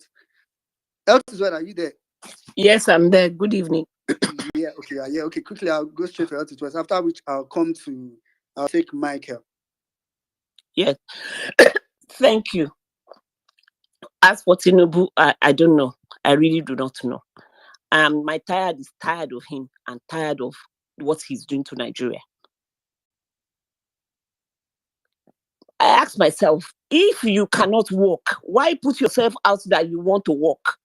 Or do you think that Aso Rock is retirement home just for him to sleep wake? If I start from this oil palaver, 1994, we've been at this oil. They showed video. Apparently, I heard Rufai this morning that apparently NNPC, they have a standard line that they release. We have over 20 million barrels of petrol to blah, blah, blah. They've been releasing that same statement for 10 years. They haven't changed it. They don't change the stats. So they're not even doing any work. They don't know what they're there for. Then they say it's because of logistics. Of course, they owe the marketers money. I'm seeing it on television now. They owe those ones 200 billion naira. So those ones, that's why they're not obviously providing petrol. Meanwhile, his people, they will wear Richard Mille wristwatch. The women will carry Birkin bags. So yesterday, because I was watching the TV yesterday morning, and Rotus was telling Ayo, are the ministers not buying the same petrol as we are buying? I thought that I wrote him an epistle. And he now said, he's speaking truth to power. And she didn't hear on Friday when they were saying that they're not seeing Alake minister for whatever it is, that they're not seeing his workings. I just didn't want to drag him further. That, look, Rotus, we are eating corn, just shut up. Because he was telling her, blah, blah, blah. So I asked him, are the ministers suffering the kind of suffering you are suffering? Do you see them queue at the petrol station? That from day one when Bola Tinubu came to power, he said subsidy is gone. What has he used to alleviate the sufferings of the people since that time? Meanwhile, he'll be going back and forth. They are flying private jets up and down. That which of them have you seen in commercial flights? When they say the public should make sacrifice, they should make sacrifice. Which sacrifice are they doing? I saw all the videos, images of Lagos State schools. I was ashamed. So year in, year out, the budget for these schools, they don't do anything. All they do is they steal the money. Lagos State House of Assembly is cesspool of corruption. So all they do is eat money. Look at what happened in River State. Stupid, idiotic Simbara, whatever his name is. He put out 4 images, and one of the images was a burnt body, charred remains of a human being that they used leaves to cover. In 21st century, I cussed him out. I said, you should be ashamed of yourself. So you have no ambulance to evacuate that body, and they should treat the person decently. You're not putting this on social media to do photo op so that they will know you care. People should go and check 99% timeline. Another incident in Ajegule today, people were roasted because we have no government. Because ideally, they shouldn't be selling gas in a populated area. People were roasted on the floor. Apparently, hospitals rejected them because they have no equipment. Hospitals in Lagos State that Tinubu built. Look at this Maersk, whatever. Did he have to come and see anything? We haven't put our hand in your mouth now for you to talk. Yorubas, if you don't understand Yoruba will say, "Angbenu Oloro Moro." We haven't come into you to come and take this information from you. Why must you lie? They are all liars. What's his name? Umahi went on television on Arise saying landmark will not be affected. A grown-ass man, you go out there to lie. So what are they doing? They are just suffering the people. My friend called somebody from America the other day. This man has money. So she asked him, "Oh, what are you doing?" I'm watching television. So she's like, "Oh, you even have light to watch television?" He said, "It's only television I can switch on. No, I can't switch on AC." Because they put that person in band A. What's the meaning of that? And he's there. They are all enjoying life. I told Rotos yesterday, I said, all these people, go and search the internet. All their SSAs and SA, they furnished office for them. All of them, newly furnished office. And you're telling Nigerians to make sacrifice. They are wicked people, very wicked. They haven't come to do anything but to eat. It's their turn to eat money. And I'm very, very angry. Look at Tinubu now. Is now part of Shaguri's company. If it was a decent country, everybody will shout out, and the father will leave the job. Nepotism. Meanwhile, that contract, it didn't go for public procurement. It didn't go through the normal route. Just it has experience. Blah blah blah. I yield the mic. I'm too angry. Thank you very much, Artist. I totally can. I said every time, the APC overwhelms you with so many things so that you will not notice. Do you know there are so many? There are so many things we are missing. So many things. Like what you just said now about Tinubu will be part of high tech, which belongs to Chaguris, and as in so many things. It's just as in we are swarmed with APC is swarming us with. So, it's why God, we cannot say any APC supporter for real life. I beg, because I'm sure I don't think I will be able to resist. It's so annoying, disgusting seeing someone support APC. I mean, APC should be APC, but seeing a human in Nigeria supporting APC is disastrous. Michael, please go ahead. After Michael, I cannot keep my uncle waiting, so I'm going to come to Uncle Akaji. Dari, I can see you. Call me Lexi. You deal with me for here. Michael, go ahead. All right. Good evening. Can you hear me well, meaning? Yeah, you can go ahead, but switch to this your bedroom voice. Now, VawulenceSpace you deal. Not be shoot your short space. The economy weak me, my brother. To shout now, I'm very tired because you guys reserve your energy. Come, Saddam, you sure say deep or no for the ride that pledge when Jimmy play. Anyways, I think guys, they say when the representatives that have been elected by the people are no longer scared of the people who put them there, the people are destined to be doomed. That's just the truth. When the people you put there are no longer scared of your power, you are destined to be doomed. That is how your leaders see you guys. They see you all as weaklings. They see you all as like babies. You can't do nothing. Who are you? That's what you are telling you right now. My brother, the only thing I want to make you use is say, who are we? Please, you're inside that bottle, please. Make you know say they tell us, all of us, including us when they talk. Let us own it. Let's own it, please. But go on, your speaking sense.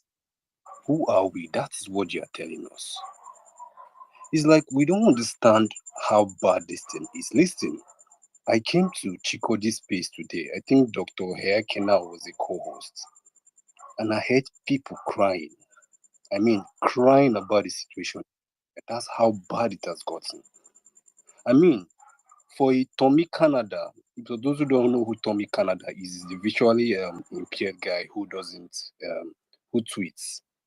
For a man who has visual impurity to come and see what is happening, that's how bad the visually impaired people can see the shege going on in this country. Then how much we that inside the shege and that we are seeing it face to face. I mean, come on. At one point, are we going to say enough is enough? I mean, I think Nigeria, we should wake up from this Messiah syndrome we are having, expecting one person to come and save us from nowhere. Nobody is coming to save us. Wake up, people. Wake up.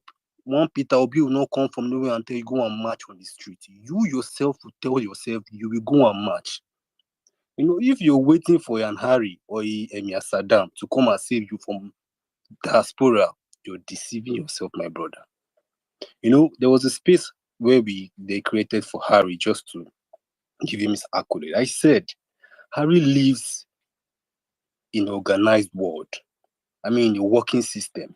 He bad as he bad. If he's tired of fighting for Nigeria and see you are being docile, he will just sit down and say, okay, I live in a better world. I can move my things myself and do my things myself. And that's how easy it is. You will remain in this system.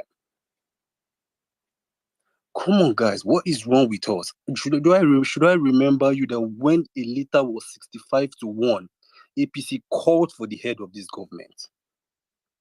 When a naira was 195 to 1, APC called for the head of this government. And now today, we are having fuel and naira competing for price. Today, 1,000, tomorrow, 1,003, fuel 1,000, the next 1,1. Are we not tired of what's happening? I mean, you're about to build a 13 trillion naira project that does not make any sense.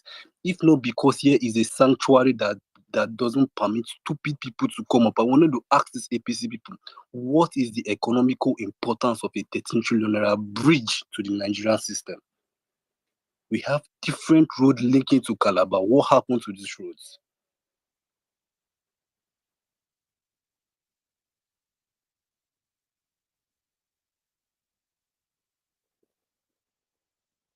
Is it just me or we lost Michael?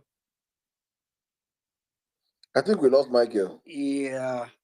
Michael, I don't know if you can hear us, but we can't hear you again. Okay, Michael, are you there? Okay, I think we lost Michael. But Michael, are you there? Yeah, okay. Michael network don't cast last. Anyway, but Michael actually said some things at the beginning that is actually the anchor of what I think is the anchor of every of the problem we have in Nigeria. Any government, I think the first thing Nigerians need to do in Nigeria is to make power belong to Nigeria, to make the government to be afraid of Nigeria. I think that's the first thing. It's not even whether if the power belongs to the people. So if, for example, the people decide to say, oh, we really want Tinubu, hey, we're going to share us now, we give up. But it's quite unfortunate where we are at. Uncle Akaji, it's been a long time I heard you on Space. Uncle Akaji, my big uncle. Are you there? Yes, sir. Can you hear me? Yeah, I can hear you. Oh, very good. Good evening, everyone, and all protocols duly observed. It's really a pleasure to be here, to hear people talking and still engaging to talk about Nigeria and how to move the country forward. And I think you guys should be commended, because part of the permutations is that you are going to fizzle out. You go away and they'll just complete what they are doing. Because before you know it, all the people, both LOP and PDP, they will all become APC, they will all become spokespeople. So you guys are really the conscience of the nation. State capture, very frightening. And I think Bolanle captured it very well, where WAEC are issuing things and trying to do things to suit one man. You know, everything we know is no longer what it is. Tinubu gets sworn in 29th of May. 30th of May, DSS got to invade EFCC office to go and retrieve his file. You know, so it's just incredible. The one I'm following very closely is the media. You know, just like when he secured the spectacular visa thing for UAE. You know, it was almost like it was syndicated, and everybody was just, you know, CNN, BBC, Al Jazeera, everyone, you know. And then some of them will put the slant. Tinubu secures landmark visa, automatic visa, you know, reversal. Only for us to know that it's not really what's transpired. The people that allegedly did the visa thing didn't know about it. But it goes to the core of what we've been screaming. Somebody that attended a government college put forward Lagos Government College when the school didn't exist. Somebody that will make himself 30 bishops because he wanted Christian representation in his program. So it's just the dishonesty of the man. And that is what we are living out now. I'm looking at Nairametrics. They are talking about hardship. So their data point is March. They say, oh, Naira falls, whatever, lowest since March. So they are now comparing Tinubu with Tinubu. It doesn't, you know, make it any better, but it's just the craziness of the whole thing. For someone who famously said, "Na statistics we go chop," you know, suddenly they are slicing and dicing. And I just remember, you know, when we used to make all those singing and dancing presentations, and someone said something, when you see a drunkard staggering, you know, towards the lamppost, it's not that he wants the street light to illuminate him. He's going for support. So sometimes that's what statistics do to crazy people. It's for support, not for illumination. It's not shedding light on anything. Because the new normal Tinubu is trying to force everyone to accept is that if he moves the Naira, which he tanked to, you know, unprecedented levels, if he then moves it to one single, he expects everybody to applaud him. So, you know, we've all just gone crazy. Everyone's he's just now like a puppet master. And whatever happens, I mean, he stood somewhere and he said he's caused the Naira to rise, you know, and we see where it's risen to today. So I'm not surprised when he says something that he's achieved and it turns out not to be the truth. One of the sisters talked about some of the personality disorders. You know, if you look at every single one of them, even if you went from the narcissist and to the sociopath, psychopath, Tinubu ticks every single box. Go and look again. He ticks everything. You know, no empathy, no sympathy. You know, manipulative, calculative, everything. No, you know, he doesn't. The pain and suffering of others is not just anything. He just get themselves into a room, send prayers to their own inboxes, get themselves 160 million worth, you know, car each, and the people can just go to hell, literally. Anyway, that's where we are. But like I said, you know, keep on keeping on, keep calling them out. You know, one day, monkey go market, you know, go return. Let me just yield. Thank you so much for the opportunity. Thank you very much, Uncle Akaji. That was a very good submission.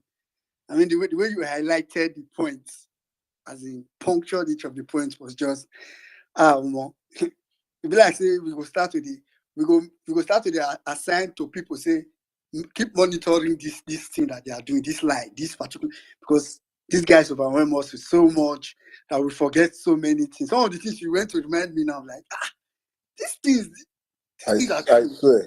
I swear, bro. If Tinubu, I see Tinubu is using a double striking attack on Nigerians. If he does not kill you with the economy, he will kill you with lies.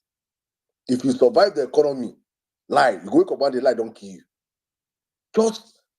We have to start documenting all the lies of this administration. It is enough to send a normal blood pressure person to high blood pressure. It is just overwhelming, and they keep bringing me back to back. I don't know whether. Well, it seems this thing that I don't know whether I said to you too, because I swear. I know the feeling.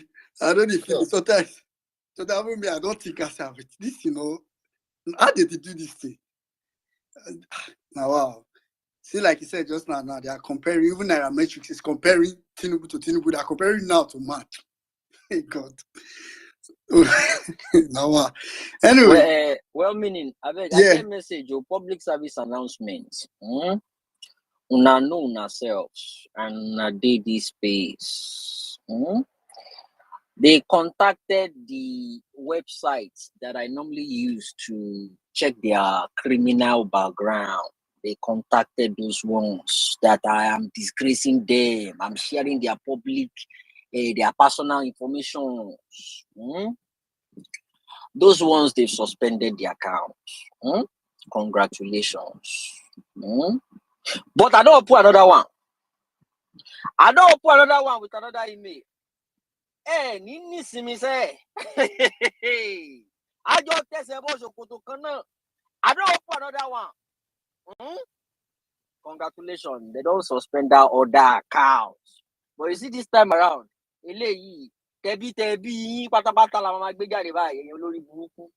don't open another account. Public service announcements. I they see on hand. Back to you. 1 minute. Yeah, Jimmy. I mean, this new one, even good safe, maybe go get updated crimes. Maybe that old one. Bro, this new one, if they are speaking cough, we go there. Oh, thank you very much. Okay, quickly. Let me go to Dari, where you go? Dari. Okay, Michael, you're back. Michael, you have like 30 seconds. Because I was almost even going to say your submission has ended when I stopped hearing you. Go ahead. You have like 30 seconds to round up. Let me see if Dari is going to come back. Go ahead. All right. Sorry, a call came in when I was talking. Sorry, guys. Just to say this at the 30 seconds. Listen, if you think this is going to be the final bus stop of your shege, I'm sorry, you are deceiving yourself. You don't know what's coming for you. The poor have been left out totally. They have wiped out from the face of this whole game. They are coming for the average.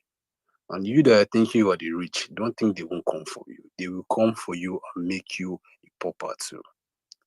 If you do nothing about these people, I mean, when Tinubu is done with we, like Saddam said that she used, when it's done with we, I bet you will pray for an Abacha system.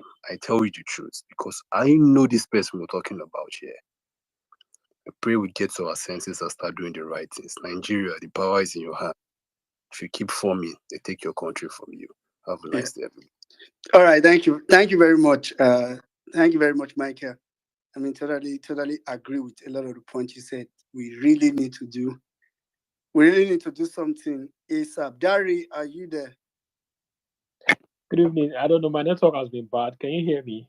Yeah, go ahead, Dari. After Dari, I can see you on the speaker section, but I'm not seeing your answer. I don't know if you are close to your phone.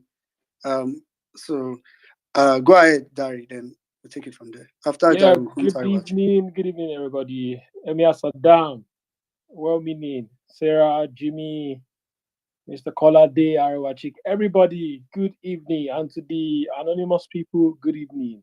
Yeah, see what's going on in Nigeria. It's sad, it's funny, it's interesting, it's appalling. We're not supposed to go through this. We've been through this for a very long time, and we are still now. It's not like the problems we have in Nigeria are now taking new form, new shape. They are coming in a new dimension. When we're supposed to be, when our problem in Nigeria is supposed to be dwindling, reducing, we are having newer problems, newer sets of problems. Today, I just saw on the timeline a gas explosion. There was an accident that happened in Onsuka. You saw people scooping fuel on the roadside in Lagos. Different things happening in Nigeria. No direction. We are directionless in Nigeria at the moment. Why? Because we are docile. That's just a fact. In Nigeria, we are docile. We are docile people. We are giving these people free hand. We are allowing them to do whatever they like. Nigerians, we need to wake up. We are under state capture. Nobody needs to tell you this again. We are under state capture. JAMB has been releasing results. They said they won't be showing scores again. WAEC, they deleted Peter Obi's video. They said they said they don't know anything about how Anambra became first in education. It shows that we are under state capture. These people will ensure that we remain in our shackles. And one thing that I want to clear, I don't know, can you hear me well, meaning? Yes, can you go ahead? Yeah, and one thing I want to clear is that don't deceive yourself. Bola Tinubu is already working. He's already working for 2027. Segun Showumi coming out yesterday to write that long, distressing whatever he wrote, the rubbish he wrote, is just to make it look like Bola Tinubu is, doing something. The guy is doing nothing. He is only working on 2027. Ganduje, El Rufai, all of them are there say, oh, they have problems with Tinubu. That's a big lie. He needs to like draw people closer. He needs to improve his popularity. He needs to, gain some positive traction. That's why he's doing all these things. He needs all these things for 2027 because he knows majority of us youths in Nigeria will do not support him. So that's, by the way. I want to talk about the Maersk. One thing that you need to understand about all these companies in Europe, especially, is that they are scared of penalties. They are scared of penalties. They don't want any problem with their government because they also have competitors. If they get into problem with the government, my brother, believe me, it will take them a long time to get out of it. What Bola Tinubu tried to do to Maersk, if they didn't come out on time to say they didn't agree to any deal, and if their country knows about it, they can get penalized for that thing. Because this is almost looking like conflict of interest. Maersk is a Danish company. Nigeria is more like Denmark.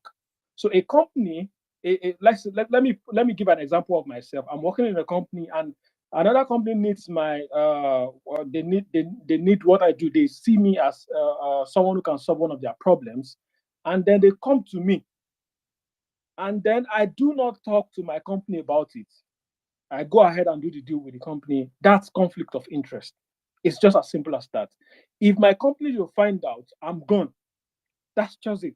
If Denmark should find out that Maersk did a deal with Nigeria without them going through proper documentations, paying their filing all taxes, making documents about taxes and all those things, so that Denmark will know how much they will tax from that $600 million deal, my brother and sister, Maersk is gone. They will see, you won't hear about them again. They will go, the Danish government will penalize them to the minimum. That's why they had to come out and say, we do not know anything about this deal. So for all those APC guys and whatever, they are dons, they are dimwits, they are ignorant fools. If you think companies in Europe will just say, oh, they will follow your propaganda and help you to do all those kind of rubbishes that you people are doing. So the thing now is that there is nothing APC or Bola Tinubu's whatever he's doing can come out and say now that it's a truth. Everything about Bola Tinubu now is criminality. He tried to push this criminality on Maersk, and they had to quickly come outside and say, we do not know anything about this thing. Yes, we met with Bola Tinubu, but we did not agree on any deal. I heard about it. 2 days ago when someone was saying, yes, now that Bola Tinubu, I'll round up in few seconds, that Bola Tinubu has brought this $600 million deal to Nigeria. What would disobedience now? So I was just looking at them. They didn't know that their lives don't last for 20. The lie was not even up to 48 hours. It doesn't last. It doesn't last. So that's just the thing. Bola Tinubu is already working on 2027. I must look for a way to get him out of that place. 2026, we must get APC hospitalized, and 2027, we must send them to their grave. Thank you very much. I yield the mic. All right, thank you very much, Dari. Thank you very much for that sound submission. In fact, for me, I don't think we should wait as early as possible. If in 2027, if election is tomorrow, even if a prophet tell me that, oh, Peter APC is going to lose or Peter Obi is going to win, and I say revolution started today, I will allow it to start. I will not take the risk of waiting. So me, as ASAP, if we can start tomorrow like this, it's totally fine because Nigeria needs urgent rescue. So, but that hybrid approach it's pretty much key. All right, quickly, I'll just go straight to Arewachik. After Arewachik, I'll come to Justice. Go ahead, Arewachik.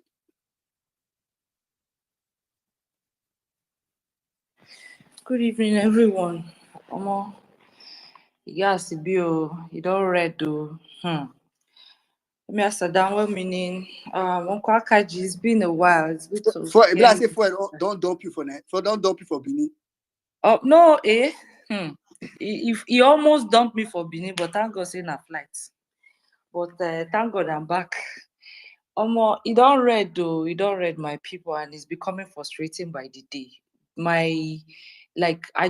I kind of, when you wake up and you just say, okay, what you're kind of thinking, what next are you going to be seeing in the internet? And already you feel frustrated. Sometimes I don't even want to come to Twitter. Not because ordinarily I wouldn't want to come to Twitter, but because I don't even know what I'm going to see next. Because it's been from one batch of frustration to another. When you think, okay, you're getting a hang of yourself and you're trying to get a balance of life or whatever it is that you're used to doing, you're trying to get, strike a balance, okay, you're trying to even get your foot on the ground again. Something else just takes you off balance. Like how in God's name did we get here that petrol is over 1,000 naira? In fact, in Mina, Niger State, that I just said, I'm hearing 15, 17 in some places. Like, how did we get there? How did we get here? And fuel was just how much? 5, 6, or 8 years ago, or 10 years ago, and some people jumped out and said we should come and protest. How is nobody on the street already? Like, how are we even calm? For crying out loud, how are we even calm? How did we get here? Like, the funny thing is, we still have some idiots still going out there to say that there's something that this regime and this APC is the best thing after jollof rice. Like, I'm still trying to understand how these people can still speak of this regime, because I'm not seeing anything positive. It's from frying pan to fire. In fact, anything we pass fire, now we don't enter. So, because anything that makes fuel to be over 1,000 naira per liter, water don't pass, Gary. Like, Nigerians, when are we going to hit the streets? When are we going to hit the streets? Is it when we can no longer feed? Is it when we can no longer do basic things that we're managing and struggling to do? People are suffering. Like, when I mean people are suffering, the suffering is biting so hard. Today I was on one space and I could categorically tell you that even some of the APC, in as much as we have some idiots that are still dancing praises and singing that on this mandate, on this, I don't even know what to call it, because this is no longer a mandate. Even as we have some unfortunate people still feeling that this mandate, they are still standing on it. I can tell you that we had quite a number of people on that same space that we're standing on this mandate, already saying, already speaking from both sides of their mouth and regretting their actions. There are consequences for after elections. When there's consequences to all these things. You don't expect that you blindly choose people because they give you certain amount of money, like as little as 2,000, 1,000, for you to come and cook up propaganda and try to propagate these people in good light, and you think that things will just automatically become good for you and your family. It's unfortunate. Like, imagine someone was even already saying that this Edo just go come back. I see all the talk say they see me for camera, they see me while they collect 5,000. Like, are you for real? Is that how little you think about me? Is that how little you see me? I had to ask the idiot, please, is it 5,000 naira or $5,000? Because I'm trying to understand for how the person could have placed me at the level of 5,000 naira. Like 5,000 naira for what? You all think you all just think everybody is like you. When it comes to the obedience movement, most of us do these things without even thinking twice. We don't even think about what leaves our pockets because we are passionate about seeing Nigeria work. It's unfortunate that most of you, especially the Mikano boys, and the Agbadorians, you just feel that everything is about transaction. Most of you, all you know is transaction. All you know is getting something for you to do something. That's not how the obedience think. We do things without even thinking what leaves our pockets. All we're after is let Nigeria work for every one of us. And I want to make this clear categorically. For some people who still don't understand with the obedience are not against whoever or however or whichever. I think the only thing we have a problem is the fact that the person who is standing on a mandate that is not his, knowing that the person has question mark from the beginning of everything that has to do with that person till the end, nothing is clear. Is one fault to the other from age to school. Nobody even knows this person's family. That's why we majorly have a problem. But I can tell you that either it is an APC or a PDP, the obedience and well-meaning Nigerians don't mind if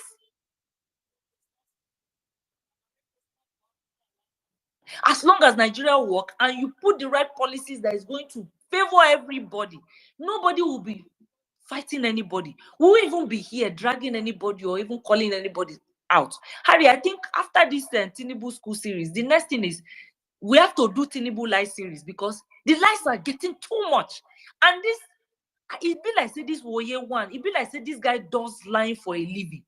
Like the guy just says things and everything he has said from the beginning of his entire existence on Twitter, he has used his unrepentant mouth that he used to lie to counter everything he has said in the past. And it's very unfortunate. Like, how do these people wake up? How do these people wake up? And I'm sure these are the people that wake up in the morning and try to pray to God. What exactly are you praying for? When you with so much wrath, you cannot say the truth. When you see black, you say it's white. When you see white, you say no, it's black, it's red, it's this, it's that. Like, how unfortunate can you guys be? Are you not suffering? Are you guys not suffering? Can you tell me if you're buying your own fuel elsewhere? Can you tell me where you're buying your own food items elsewhere? People are suffering and you still have the effrontery, the temerity to come and lie to people. How unfortunate can you all be? Nigerians, when are we hitting the fucking streets? When are we hitting the fucking streets? Because we are suffering. Abi, are we not tired? I use the mic. Arewa chick, calm down. Jagaban is working.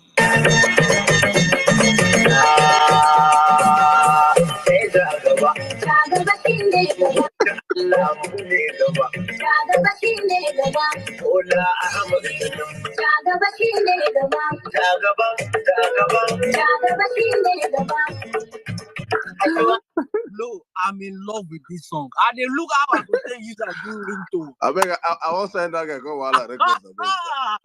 That guy is on point. Yeah, he's a banger. He's a hit maker. I'm telling you. How do you want meaning? See, let me just add one or two things. I don't want you. Thank you, my sister. You see, when you come down with the whole passion, but that's what people don't understand with the VawulenceSpace. VawulenceSpace is a mixture of all all reactions, you see, we come, there are times we flare up, at times just we take ourselves out of reality just to unwind our nerves, because honestly speaking, if you sit down here and think about Nigerian problems, you can hype, if people, submissions here alone can give you high blood pressure. But I just want to add something to Arewachi for you to understand why that question asks, why are Nigerians not hitting the street? It is simple. It is simple because there are blocks or people that control blocks of people that are meant to shape narratives, that are meant to instigate them hitting the streets. Your pastors, your imams, your traditional rulers, your civil society members, your the NLCs, your actors, your celebrities. The last major protest Nigeria had at NSAS, you could see they actively played a role, even if they not like they were in charge of it, but they played a role. And the last major protest before that one was the Ojota protest, when Jonathan did first subsidy removal. You could see all of them actively out there. You could see the Guinness Kosoko Sabina of this world, all the actor guides, everybody was out there on the street today. Don Jazzy, all your Don Jazzy, them MI, them, all of them were tweeting. All of them were tweeting. Today they are all silent. They cannot talk. And these are the people that control the masses. Look at how just imagine Whiskey. Imagine Whiskey tomorrow say, oh my, these people don't tire me, guys. Make we come out. All these people will be saying they're senior with 50 years, what they call them Popsy. All this is or the 30 BG boys. The video comment and say, oh my, I don't tire. Guys, what's in the sub? When we hit this, just imagine the kind of people that will come out for these guys. But these people that should be doing this, they will not do it because they are in bed with the oppressors. They are one way feeding from the oppressors. They want to, it is just so crazy. So it's a chain of, that's why I say for me, I think going forward, we should start attacking the low-hanging fruits. I'm gonna spend less time attacking Tinubu. I will start going for these people that I believe have a voice to speak and are not using their voices right. And because if we make these ones uncomfortable, open Nigerian eyes to let them know that, imagine we convincing FCs, Whiskey FC students, to understand that Whiskey does not care about you guys. Stop slaving for this man. Let his next album be a massive flop. And he understands that, oh, I owe my people a right to speak for their plight. Probably when we start it, going for these pastors, going for these bishops, going for these imams, when we start making them feel the heat, honestly speaking, they will have to stand up to their job, and then it's going to be like a ripple effect. But I think that's what we have to start doing as the people. Focus on these people that, because for Tinubu, he has bought all of them, or he has controlled all of them one way or the other.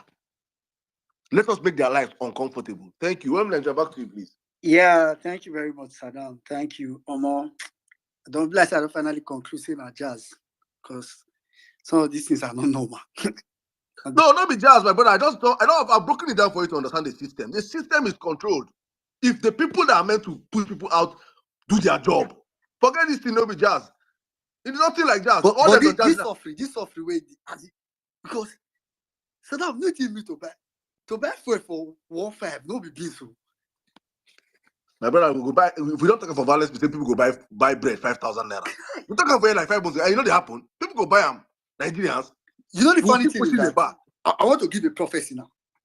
The funny thing is that, let me just tell you guys, that fuel price is not going back to where it came from. What APC does is their modus operandi. If APC wants to increase price of light, they make sure you don't have light, so that when they increase it and they start giving you small light, you'll be happy. So what will happen now is that, you see that fuel, it will not remain that 1.5, 1.8. It's going to come down, don't worry. But you see that 600, 500, send that place where it was, it's not going there. So by the time they put it at 900, you will be happy. You'll be saying, oh, you see people will open space. All these idiots will open space and be saying, you see, the problem, this is footprint, masterpiece. God, I beg you. We cannot both pick him go. It will be like all these APC children. I'm going to have to sacrifice straight. I don't go to think twice. But the gods will reject you, because any kind of APC is from the gods. Anyway, quickly we'll go straight to justice. After which, after justice, I'll come to Inem. I think you've been dropping back and forth. So justice, go ahead. Yeah, thank you very much, Women in Nigeria, Emir Saddam, distinguished members of the violence space. It's unfortunate, but well, just like Emir Saddam said, it's controlled. This is a propaganda machinery that has been hosted on the Nigerian platform and the Nigerian space for over 10 years. They have been, organizing themselves, re-strategizing themselves, churning out propaganda. Today is Port Harcourt refinery, tomorrow is Kaduna refinery. Women in Nigeria, are you not surprised that some of the things that Buhari did, Buhari visited Netherlands, I hope you know.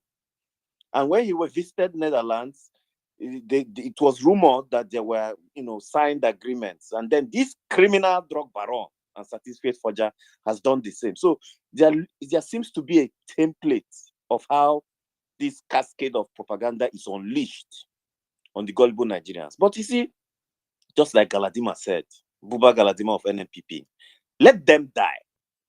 Yes, I've come to that point. Let them die. I think Nigeria is overpopulated, right? So let the people who cannot hit the streets, who cannot say enough is enough, who also cannot take or bear the consequences of statistics to your job, let them join the ancestors. And then I think, in furtherance to what I'm saying, I think it's also high time we looked at diaspora remittances. I think it has, generally made a lot of Nigerians lazy youths that Buhari unfortunately called us. Yes, diaspora remittances has made people. This is why when this election was stolen, clearly stolen, and the result, a falsified result, announced in the middle of the night. And then we're going to court because the people who are following says we have to follow it to the very end. Nigerians in Nigeria were seeking diaspora funds for them to protest, for them to hit the streets and say no. So why should I bother myself? Why? Why should I send my money for somebody to go and protest for his own welfare in his own land? Right? So, like Buba Galadima said, I think I've gotten to that point where I could really agree with him and say, let them die. By 2027, the remaining surviving ones will probably have sense. Cubana chief priest is talking about the increased fuel prices now. Yeah. So maybe by the time we get to 2000 or 2005, then it will hit this particular pedestal of Nigerians that Emir Saddam just talked about, that don't want to say anything. Perhaps you and I know, with the madness that is going on in Lagos right now, they are also keeping mum because they have structures in Lagos, and if they speak out against the same Chaguri criminal drug baron government, they might lose their properties. You don't even really know why most of these people are not saying anything. It goes so deep. It goes so deep. This is full state capture. Tell me why a body like WAEC, I feel like shredding and burning my certificates. A body like WAEC would do what they did. There is no place in the institutions of Nigeria that have not smoked heroin from Bola Ahmed Tinubu, the criminal drug dealer, certificate forger. None. This man single-handedly shut down Chicago State University social media space and portal up till we speak. Up till we speak, they are not brave enough to open up their spaces because they know they fumbled. They dealt and smoked the cocaine of a heroin drug dealer, and they have now remained the same. So yes, it's not going to stop. Let the poor not breathe. Let them die. Most of them will die.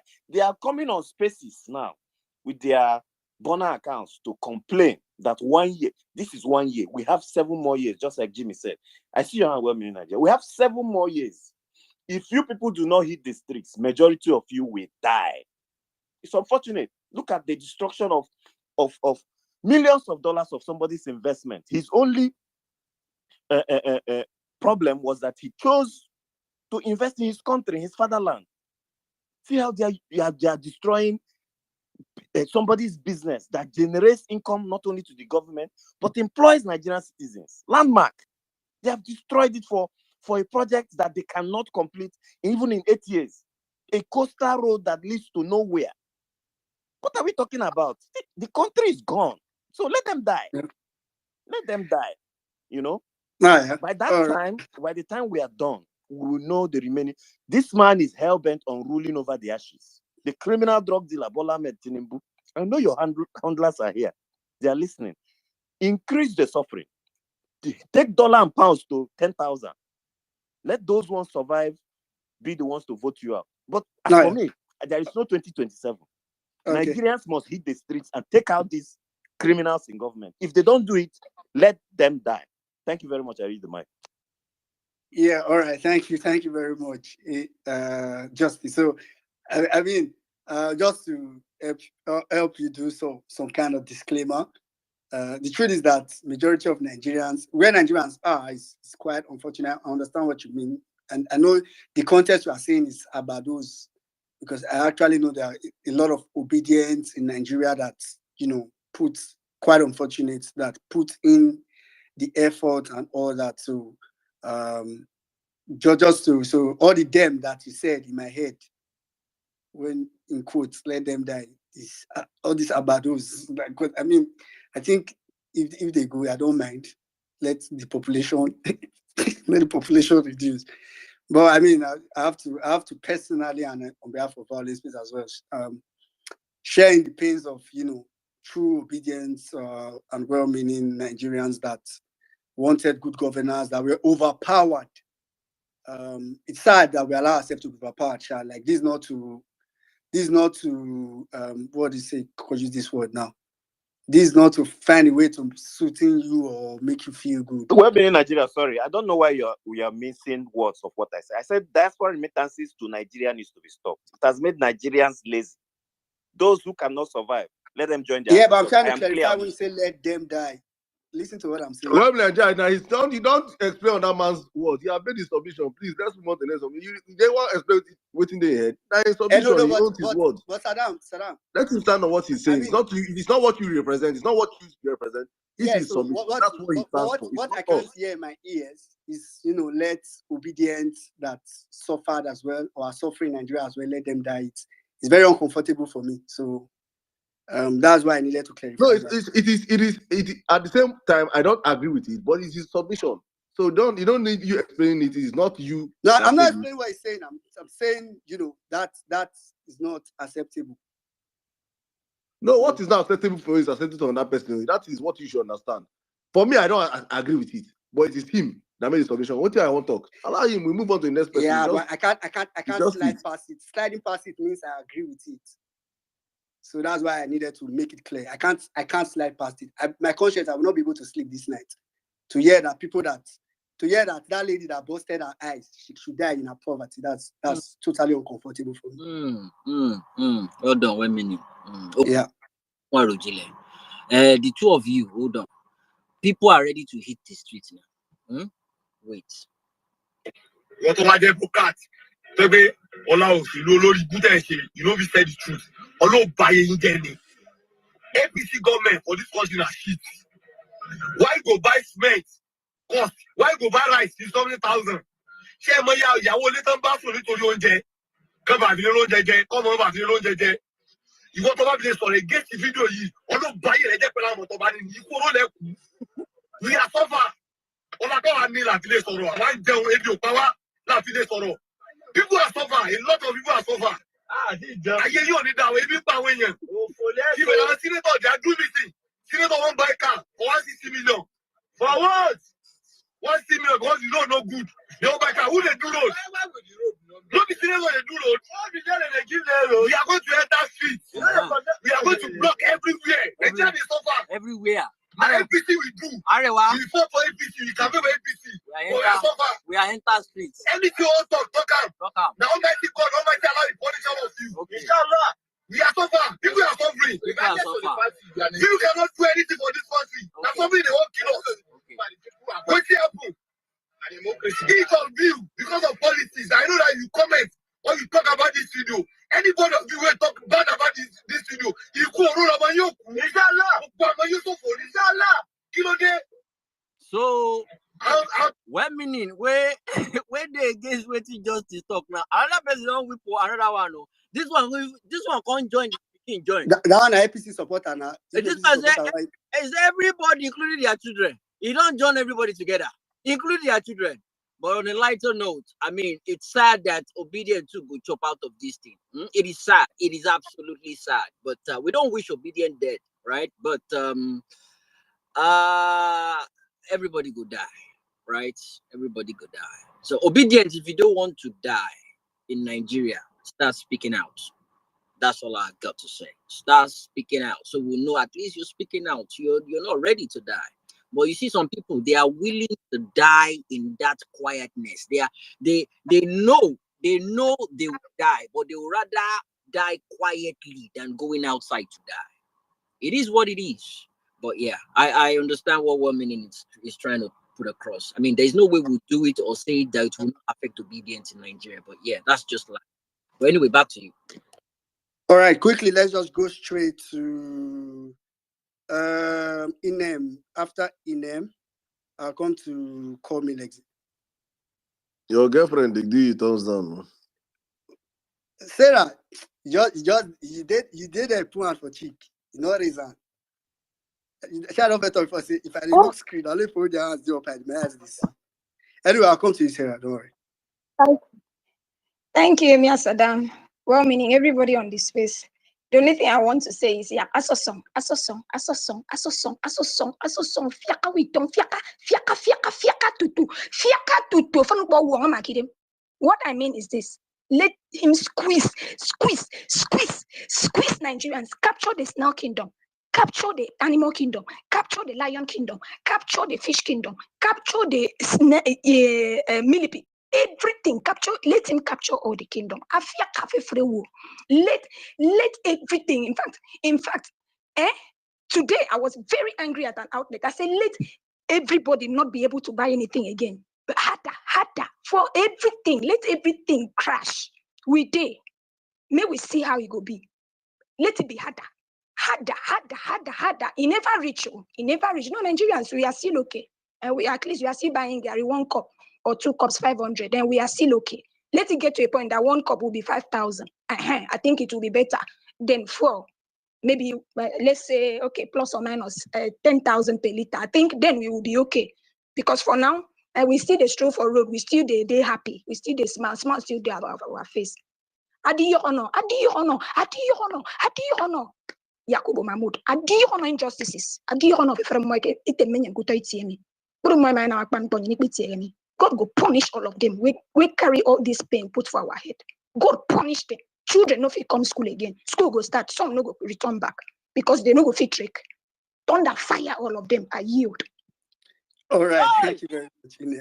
Inem, no speak English for this place again. No speak English. I know they enjoy your English. I don't know what they talk for that language, but in that language when they talk, they go. I beg, no speak English.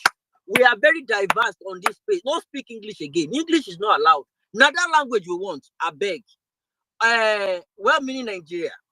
I have one answer for you, Arewa Chick, and some people that are asking that why haven't they hit the streets? In this, because listening to the poets and everybody, the musician, you are thinking about us, leaders. Yes, you said yes. Yes. What about you? If you see a thief and you allow him to be stealing, what do? You have told nobody. That's why we are stealing. You will tell me who have you stoned? We came out and you started dancing for how many days? Oil subsidy. We told you they stole 2.3 trillion. What did you do?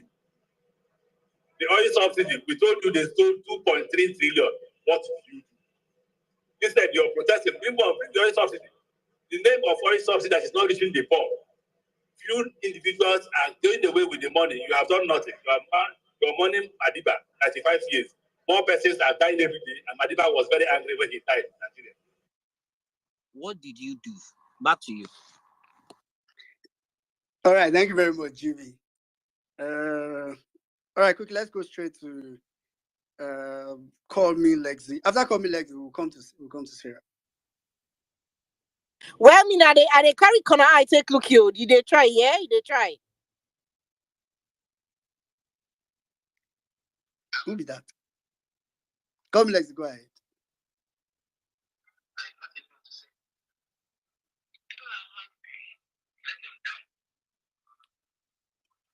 Come, let's they watch me.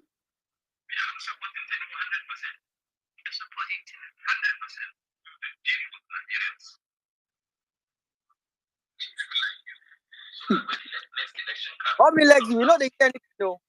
When people bring money, you would vote for them, or you would do your conscience.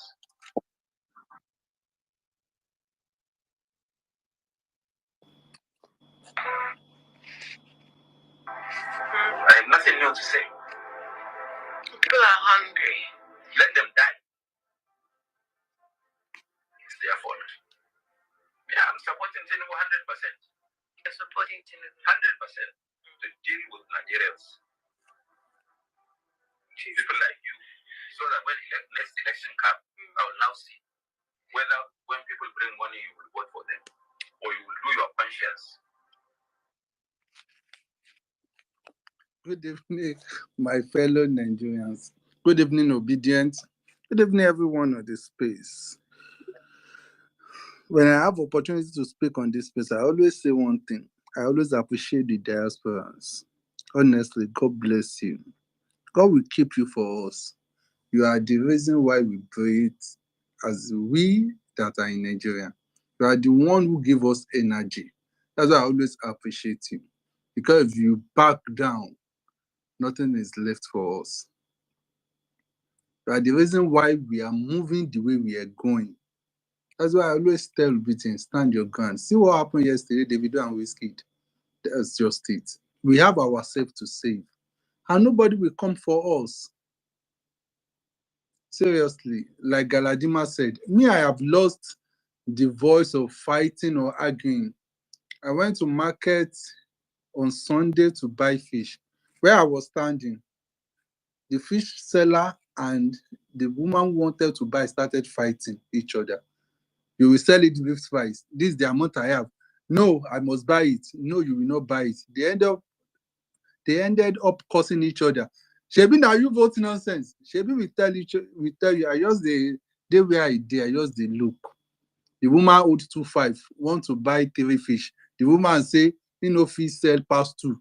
If you no agree, make you come out. Instead, you no go come out, you go carry 3 fish. Why you go carry person fish? Carry your money go. You say you no go carry money go. She must collect money. Now so then start with the fight. That is how we have been ridiculed to in the country today. I saw a video of two people fighting in a filling station. They wanted to buy their petrol at the rate of 1,000 naira and they are still fighting. Instead of two of them to come together and channel the energy and face the right direction, they face each other, knock themselves cake. Maybe one or two of them is married. You will get home. Wife will ask you, what happened to your hand? How will you be able to say it? You wanted to buy 1,000 petrol, you still fought and injured yourself. For how long are we going to continue? Let us keep suffering. Yes, maybe when hunger kills some of us, we have sense. What is stopping us from eating the streets? And people are still crying. I don't understand. I don't even know what else we need to do. Somebody make a trend today and talking about the petrol. And the next, I entered the comment section and one lady said, that doesn't make Peter Obi the president. Peter Obi will not be president. I look at her. How does this conversation relate to Peter Obi? Then someone said, yes, Peter Obi is suffering. That is what we have turned to. And 2027 is around the corner. There is not even room to sit on the fence right now because all of us are suffering. As long as you are in Nigeria, you are feeling it. You can't even escape it. You can't even escape it. The rich are getting poorer, and it's getting worse for the poor. The person you don't think today has become beggar on the street. You don't even know who to turn to help you. 10,000 naira, 50,000 naira cannot even sort a single man. Talk more of a married people and how much is salary. And we sat down comfortable. and you think what Galadima said is not true, maybe,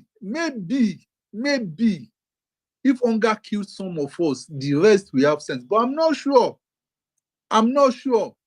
At this stage, some people are still supporting Tinubu. When the wicked rules, the people suffer. It is glaring. And I keep saying one thing. Prayer is not our problem. Prayer is not our problem. God has answered our prayer. We just need a single right leader. The one that is not corrupt. It happened when Oshibajo did his 100 days. That man let Nigerians see that all what you need is just a right leader. That was the reason why they couldn't give the man again a seat for him to hold that power until that useless man Buhari left. They couldn't give him the chance. Just 100 days of Oshibajo. That's why the fact I don't know anything about politics then. Everybody felt peace. Then let's put the right man there. Peter Obi, you said no, it is nothing. You said it is not him. You stole it away from him. And you think it's Peter Obi that will suffer. It is Nigerians that will suffer. And we are facing it right now. And it's sad that this is just the beginning.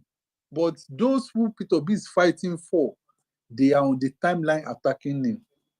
Like Saddam said on that one space on Sunday, that what is my problem with you? Me, I am calling now to those who head me and you down in this hostage. You are attacking me. How are you related to the person I'm attacking? You cannot survive. You are struggling. Me, I'm struggling. I cannot survive. And you are attacking me for doing the right thing. For how long are we going to continue like this? But pending the time, like I said, let's see how many of us that will be left and to see 2027. Diasporas, I want to thank you. Thank you for your kindness. Thank you for your love. Thank you for your support. And I know God will continue to bless you. I use the mic. All right. Thank you very much, Colin Lexi. Thank you very much, bro. All right, quickly, I'll go straight to what Lexi was trying to play the other time. 10 seconds. Let people just listen to that, please. I have nothing new to say. People are hungry. Let them die. It's their fault. Yeah, I'm supporting Tinubu 100%. You're supporting Tinubu 100% to deal with Nigerians. I'm supporting Tinubu 100% to deal with Nigerians. He said people are suffering, and the guy said, let them die. At least they will learn from this. So next election, they will know the right person. He even said, including the interviewer, including you. Maybe you will have sense. Yeah. Back to you, Wellman. Yeah, thank you very much, Jimmy. That's pretty much an indictment. I maintain the fact that Tinubu did not win the 2023 election. I think the only thing is just that we couldn't fight for our votes. So it's quite unfortunate. All right, Sarah, go ahead.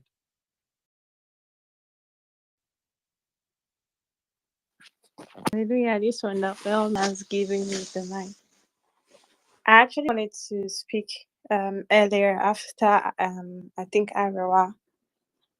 Yeah, good morning, good afternoon, good evening, good night, wherever you're actually listening from. The thing is, I think we have been talking too much, right? I think everybody keeps saying the same thing over and over again. Most of these things that are happening right now, we spoke about it during the campaign period of the presidential elections. We spoke about these issues during the election itself and even after the elections. So these are the things or the issues that we have already seen coming. Everybody was a prophet towards this happening. So we're all prophets. Everybody saw it coming. By tomorrow, or rather today, is it already 12 or it's not 12 yet? That is already 1 year in office. And the only thing we've had is 1 year in office of propaganda, 1 year in office of lamba, 1 year in office of lies, 1 year in office of hate, 1 year in office of bigotry. I don't know if anybody is actually, putting these things down or taking note of it. But for me, I'm tired. And I actually wanted to come up to, rake like Arewa Chick was raking.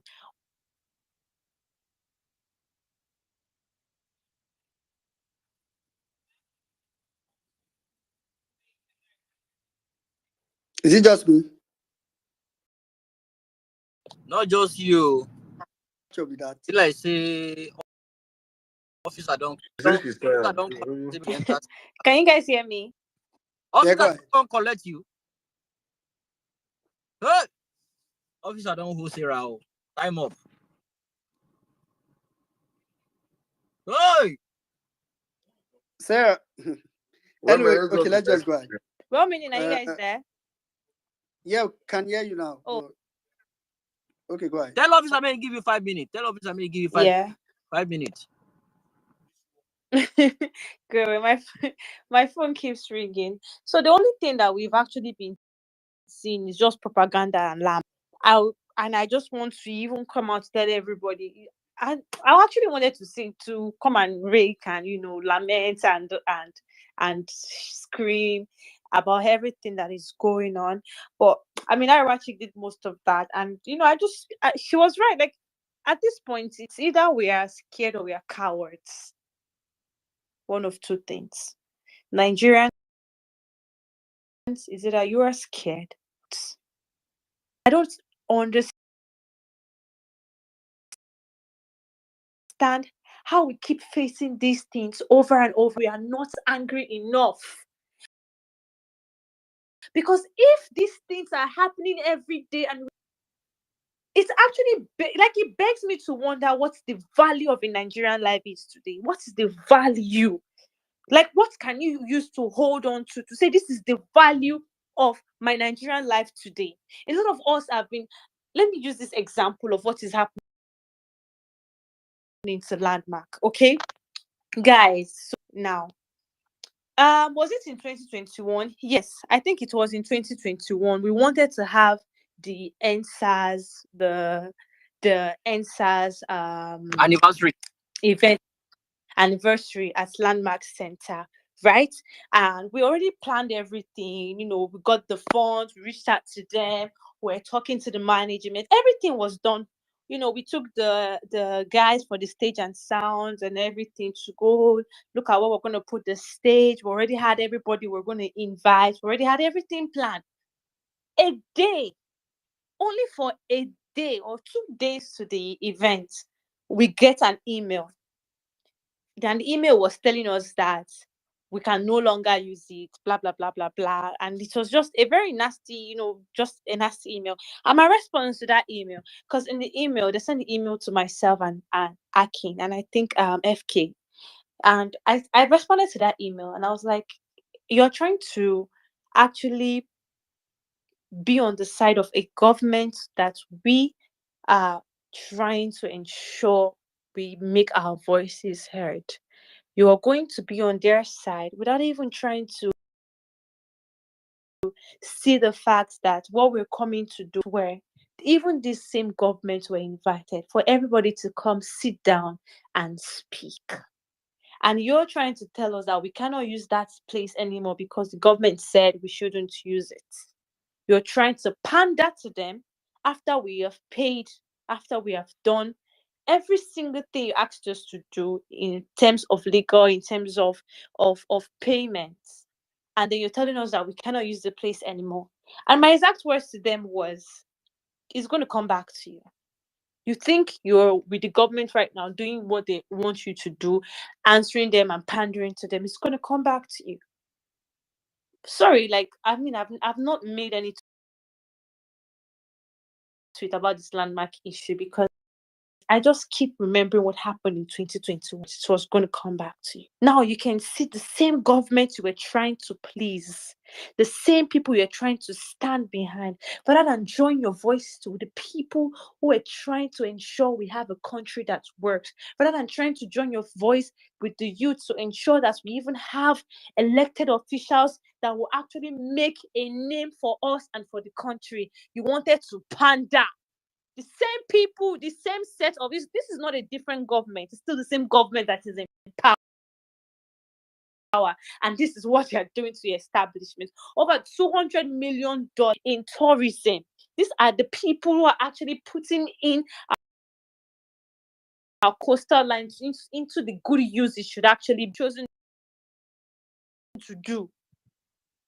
And this is the same people you pandered to. And it actually feel pity if to complain about it, because it will come to you.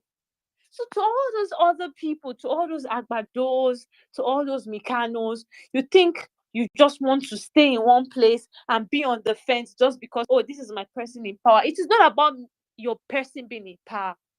If Alex Oti does anything today, I'll be the first person to call him out. For some of you here that are very close to me, like I always, even call out most of these people all the time. People will even call me, Sarah, calm down. There's an explanation and all of that. I'll be the first one, because what I want is a government that works. I don't even want any one of you to come out tomorrow to say, hey, he's a person that is in power, what have they done? Because that is what I want it to work, irrespective. The government is not working. Today I almost pushed. I almost came down to push the car. Like, yo, guys, what is going on in this country? And nobody is doing anything. Nobody is saying a word. Thank God now I already have a plug. I will just call and they will ship. This one is shipment of the fuel to come and even fill the tank and I move on. Thank you, Arewachik. Arewachik is another person that has actually assisted me in that one. But how long are we going to keep escaping the system? For some of us who can actually escape the system, or for some of you who can escape the system, there's a full state capture and nobody is saying a word. Our institutions are now being politicized. Not just politicized, but being shifted into partisan politics, to the point whereby we have bodies and institutions who would refuse to stand up for good and for justice and for what is right, because they are trying to pander into a specific government. And each and every one of you, you're still sitting down in your house, crossing your legs, coming on spaces to come. Oh God, I am actually really, really tired, because at this point in time, we need to start looking at the things that are actually of value to us. Number one thing that is of value to us as Nigerians should be our lives. And I don't know about you, but for me, I am hungry and I am angry enough. And for the fact that every single one of us we're still sitting down in our houses, nobody's saying a word. People are going to queue for fuel and they're fighting. How much are people how much are you going to get for today? How much are you going to get it tomorrow? How much are you going to buy bread? How much is Gary? How much is Gary in the market now? Gary. So I don't know. Then Don't come when and I make was me cry on even this place, I beg. no, when I was younger, I remember when we were in GSS2, we used to go and buy a cup of rice and a cup of Gary just because we want to throw it on the floor for birds. Yeah. We'll put it in our bags as we're going, we're throwing it on the now. Can you try it? Go and try it now. Just because we want to be feeding animals on the road so that they'll be following us and be walking with us. We'll buy these things with our money and put in our school bags. We're kids. Now adults cannot afford it. We're children in GSS2. We're buying these things to throw on the floor. Now adults, grown-ass men with families cannot afford to buy it, to even eat and feed themselves. And we're still sitting down in our houses. Nobody is moving a feet. Nobody is moving a finger. Everybody's watching it happen. I was with a friend of mine yesterday. We're passing a police checkpoint who was complaining. These people too, they disturb. Oh, I won't wait. And I said, no, you cannot just drive past and run them over. Have you asked yourself how much are they being paid? What have you done about it? Do you think if these people are being paid properly, they'll stand on the road holding guns, telling you to stop and asking you how far now? Yeah. Everybody is suffering.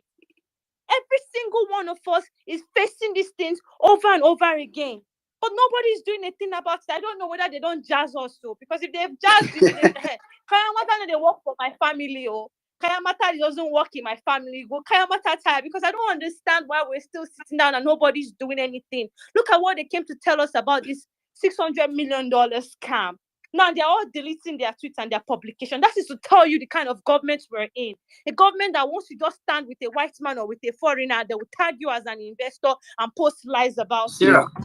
How many times has it happened? Sarah, let me over and over let again. me something to you. 1 minute, sorry. You see, it's not jazz, it's fear. And I'm gonna say this on the space. I've not shared it with anybody. I have a couple of guys in Ibadan. We've been talking, and I'm more like operating with them. and they are on the grassroots speaking to people on knowing their right on how to hit the street and everything. Could you believe that one of them actually traded that information for money just because he needed money? One of them went to tell one of the local government chairman guys that every Sunday they meet at so place, they talk about this, they talk about that, just to collect money. And guess how much they gave him? 50,000 naira. And they told him to keep giving them information. Now here's the catch. One of the security guys, Mopo, that works with the local government chairman, was the one that contacted my own guy, my friend. We went to the same primary school, to tell him that there is a mole amongst them that is giving the chairman information on their movement. And that was how I just told them to just back off, because they don't even know the person. He didn't want to mention, because the moment he mentions, we know the person, obviously. So now nobody trusts anybody. And the fear from what happened at that NSAS is still in everybody. No, people know they're going to get shot, right? They know they'll probably die, but they would rather die of hunger than going out there to face anyone. And if you guys have noticed They were anything, not and ready. if you've not noticed anything lately, anytime they see themselves messing up, anytime they realize they fucked up, they try to promote maybe the military officers, or they just did the same thing again now. Just start paying attention to that. Anytime they know that they've done something wrong and it's massive, it's all over the social media, they do something with the security agencies just to make sure, because when shit hit the roof, it's going to start from there.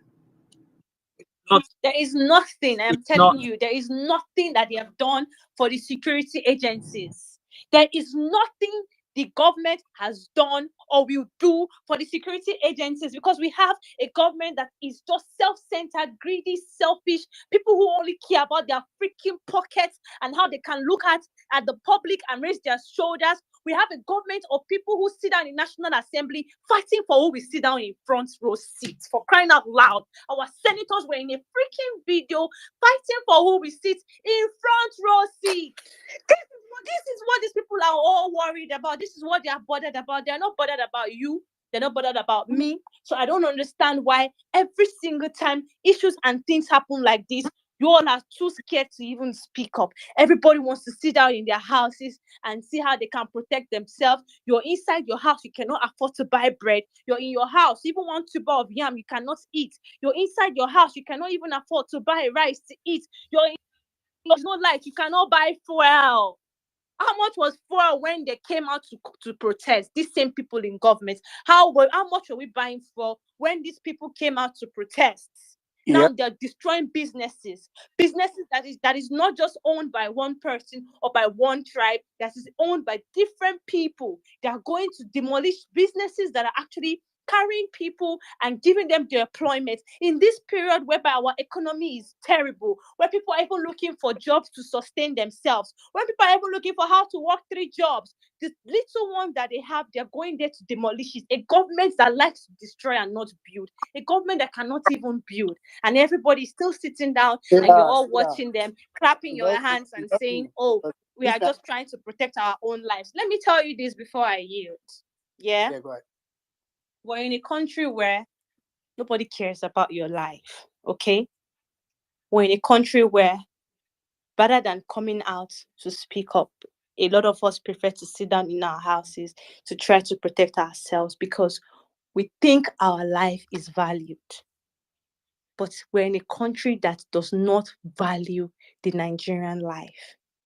And the more we continue to sit down and watch it happen, the lesser our value as Nigerians become. Because we do not come out to speak up to ensure we increase that value to a greater number of deeds. We are more than they are.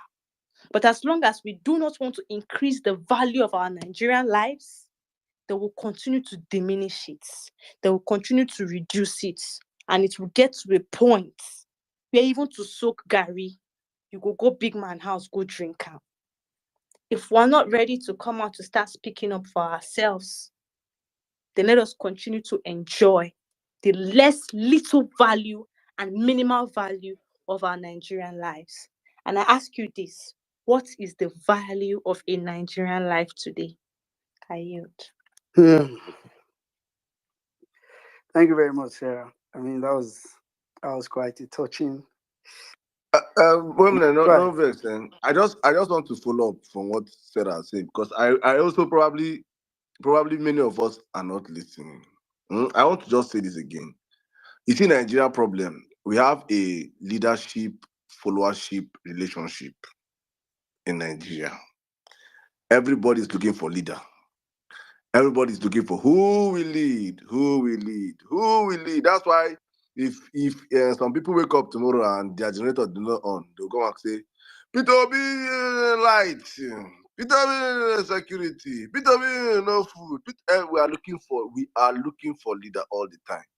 And the Nigeria system or the people in power understands these things. And the man that is sitting in Aso Rock has successfully captured all the voices that are meant to speak out. So, Sarah, don't come here and be telling Nigerians, people, you know our problem. Let's start tackling the problem. It's not the people, right? The people, whether I like it or not, Nigerians are like the Israelites. Give us leader. That's what they want. Give us leader. Who will lead? You, Sarah, come and lead. You, no. That's what we all want. So right now, they're looking up to your civil societies. These are the people that have numbers. Your Wizkids, your Davidos, your Burna Boys, your Pastor Paul Adefarasi, your Adeboyes, your Oyedipos, your Imams, your Sheikhs, your treasure. These are the people that control numbers. These are the people that have to stand up and say enough is enough. The elite class. Because if that may have resigned myself, I can't even word myself and wait till Nigerians to come out. We have to understand if these people are not doing something or they're not feeling the heat. We are insulating them. We are hiding them. They are comfortable not doing anything. It's better you don't come out and tweet as an artist in Nigeria, as a celebrity in Nigeria, than come out and be in the midst of peril and hardship. You come and be showing Nigeria and bling bling. Say Nigeria wearing diamond chain. Say Nigeria, you they crazy? You they mad? We have made them comfortable. They don't understand their civic rights anymore.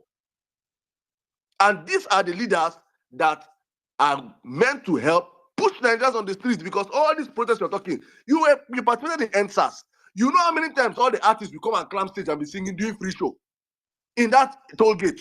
Back to back, it was like concerts. Ojota 2012, this thing. We know how they were doing it there. All the artists, all the actors, Jide Kosoko, all of them were present. The Fanika, everybody was there live. These are the people that bring people out. Waiting for Nigerians to just wake up and say, let us hit the street. It cannot work. So we have to understand that these people that are meant to instigate it are no longer comfortable. If we make them uncomfortable and they do what they have to do, honestly speaking, it will be a ripple effect. So let's stop coming out here and blame Nigeria. Just all you can do is come out here and talk. Nigeria, back to you. Thank you. Yeah, Saddam. I think you put it quite. That's just the truth. Because earlier when you said that, I mean, you gave an example like either whiskey or even just for the excitement. I used to say this during NSAS. There were people that came out for NSAS not because they were interested in police brutality, but because they don't yet say fast go did here, fast they are say fast day now. Mr. Macaron, he's there. This person is there. Run down, is there. So it's a sad situation to be in overall, even with that. But it's just but that's just the truth. It's something that we need to embrace. If to say, as these people they fight yesterday now under all their tweets, we think that they see Nigerians are complaining about fuel. Nigerians are angry under all the comment section. They know they see Nigerians when they say, hey, Popsy, hey, 30 BG, hey, this and that. At least they would have also felt it. So that's where everybody. They've do Jamaica now with over 30 people in team. Yesterday. You queue for fuel for 7 hours. 7 hours to queue for fuel, finish. Get fuel, go on your pass my neighbor generator. Come go to tweet. Oh, 30 BG. You make him comfortable. So our job is to educate Nigerians to understand that you people, we have a savior mentality. Make those your saviors uncomfortable. Let them speak out for you guys. There's no reason why Davido and Whiskey should not be championing them, killing themselves online because of them. It's crazy. True. But go on, True. Even if you don't want to, let's say you say you don't want to call for protest, you don't want to. I mean, talking about it. Speak out. Just even tweeting about the situation in just a tweet that say, "Oh, the first situation in Nigeria is unbearable. Government do something." But I beg, Mr. Kolade, Abi, okay, someone. Thank you. Okay, Mr. Kolade, go ahead and I'll come to someone's DM. Okay, thank you, my brother. Saddam, I greet you. I greet everyone out there. I greet all of you, my people. Auntie Bola, I greet you, my sister.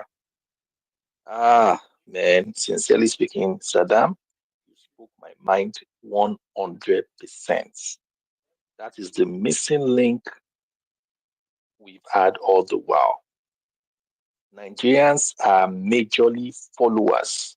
Nigerians are, I always say, Nigerians are good at following, but they need someone at the front to say, okay, do this. And thank God you said it well. I came up here to say one thing. I came to ask for one person. It just came to my mind.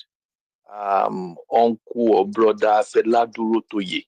Please, if anybody here is close to him, or the wife, House of Tara, or please let them know that they are doing a very good job. God will reward him. At least he's using his expertise well for the drug lord. Well done. Let me say well done. Let me thank him very much. And Sarah, for what you said about land back, I wasn't in the picture. I never knew. But what I came up here to say about land back is it's not about the highway. Let us get this. It's about land grabbing. It is about that project, Eco Atlantic Phase 2, that they want to do. So the road part of it is just to sign fund money and to sit on the land right there, which is just crazy. So for me, it is what it is, but it is a big lesson. And I never knew from what you have said now, because for me it's a big lesson for all the high and mighty who refuse to speak up during the election. Because I was like, I didn't even know Landmark, the owner of Landmark, anybody never said anything or never. All of them will keep mute. They will keep mute during the election, support on the ground, support their person. When problems start, if you do not stand with the people, there will be time when you will need that people. The people will not stand for you. It should be a lesson to all the high and mighty out there. Elumelu, I'm waiting for you. I know your own day too will come very soon. I rest my case. Thank you. All right. Thank you very much, Mr. Kolade. Spot on. So I'm going to go to someone after Madam Anzi. I see Momo is with us. I'll come to Momo. Nelu, I can see you. By the power vested on me, you are my co-host. So just wait. We are together here. But let me go to Anzi, then I'll check if Momo is available. Greetings to everyone. Greetings according to your time as well. All protocols observed. The strength to scream is not there anymore because Nigerians will do what Nigerians know how to do best according to their situation and circumstance. But I just wanted to remind us, I was in a space yesterday briefly, and I think Jimmy was there, and a list of countries were mentioned that were supposedly third world countries. The one I remember I shared was South Korea. South Korea, once upon a time, was not even known, let alone, or was not heard, let alone known. Today, South Korea is known everywhere for what they do. Their tourism aspect has really grown. We did not need to make noise about Nigeria because they used to be referred as the giants of Africa. But today, we have the countries around us, the ones that just took over their power by force, and they are seemingly doing well. Right in our very before, we will start seeing things happen because they took the situation into their hands and we're tired of seeing it. A child that was born, a person that was born 30 years ago, is still singing the fuel scarcity story. Because once upon a time, 30 years back, some people stood up that felt that things were unfair and said something. And today they are still saying that same story of fuel scarcity. And now it's not just the scarcity, but the price is so high. So let's appreciate the snowball effect of this fuel scarcity. It's going to be a situation of a pregnant woman that wants to give birth, and the birth pains start at 2 a.m. in the morning, and they come outside and they cannot run to the nearest place because there are no cars on the road because everybody is home, and maybe they don't even have a car. It's going to be a situation where a child goes hungry to school and comes back hungry because maybe the parents cannot put food on the table. It's going to be a situation where there's an emergency and you cannot rush the person to the nearest hospital because you cannot get fuel or you cannot afford to pay the fees. It's going to be a situation where you can't even transport food from one end to one end because by the time you do that, it is going to be so expensive, you don't know who can afford the food. And it's going to be on and on and on and on. And it's not as if this thing is new. However, it is getting worse, and those in power don't even want to entertain the thoughts of doing anything, let alone do anything. Let me remind us, just in case we have forgotten. There was an election 1 year ago, and Peter Obi won the election. So whatever propaganda anybody is going to bring, Peter Gregory Obi won the election. But the person in office right now felt it was his turn to bring more madness to the country. And that is where we are today. Are we only seeing two people fighting? Very soon we shall see teachers fighting each other in schools. We shall see children fighting against each other on the road. Because when that chaos and anger in every individual starts coming up, at some point in time, you want to let off steam. And you may not just be in the right place to let off that steam, and every other person will be involved. It will get to a point where we will be sitting down as you're settling one quarrel. Somewhere is blowing up. A car down the road is on fire. One house over there is breaking down. Rain never starts here too. This not just the beginning. When that rain go starts, now that time we go no say when water soak for Gary, it is strong like cement. Well meaning, thank you. All right, thank you very much, Anzi. Totally made a lot of sense. All right, quickly, I'm just going to go straight to Oga Morris. Are you there? After which I'll check on Nelu if Nelu is available. Morris, are you there? Okay, I guess it's not close to his phone. All right, Nelu, you can go ahead. Coast, Alpha. Well meaning. Good evening. Can you hear me? Yes, but you need bedroom voice. No wala. Well, I did not say you don't late here. Emir Saddam. Hi. Sarah, that was a very, very powerful and emotional speech. Honestly, Nigeria's matter. It's like the thing, the end. It's every day. I was watching videos of landmarks being destroyed, and I'm just like, what is going on, for heaven's sake? And I was thinking, why I would have expected, people to probably be there. I mean, I heard that place employs up to 4,000 people, but the workers, everybody, on their own, you know, on the timeline, people will say, "Oh, I'm so sad that landmark is going down," but nobody is there protesting. Nobody is there challenging the government. Nobody is there expressing any anger or pain. I mean, sometimes I just begin to wonder. I'm thinking maybe where we there abroad, maybe we're just exaggerating how bad things are. Maybe, when we come online and we hear all these things, we think that things are even worse than they actually are. Because I can't believe that things are as bad as they are being painted online, and people are just, going about, people are busy, and you see people open space, they'll just be bantering, they'll be arguing Davido and whiskey. Maybe it's just we that were outside the country, maybe when we look at things, we just imagine that, oh, maybe we take on things too much, from the way we see online, but it's really not that bad, back home. That's, one take away that I always take from all these things, because I can't imagine that things are really so bad. I saw one of these APC guys tweeted that somebody in his street took their committed suicide because the landlord increased the rent. And then according to him, the rent is 3,000 naira. And so someone literally just committed suicide because they could not afford to pay 3,000 naira for their rent. And this is somebody that still carries APC on their head, and they don't question. They don't think that maybe government policies have anything to do with this thing.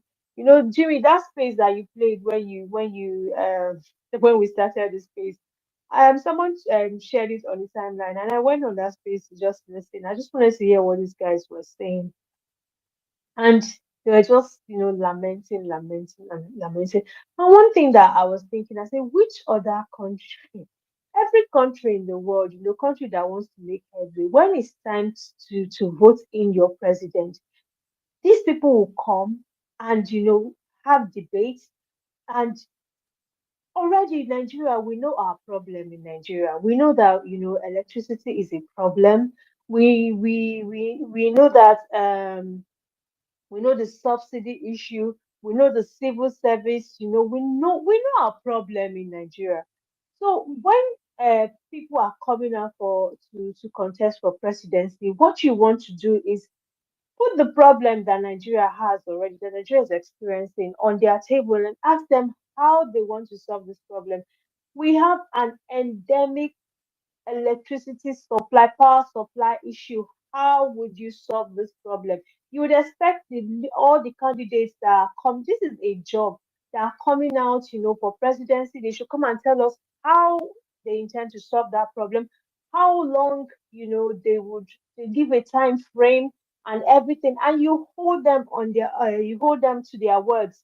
But in Nigeria, you have people that come out for presidency. They don't have debate, they don't speak on their policies.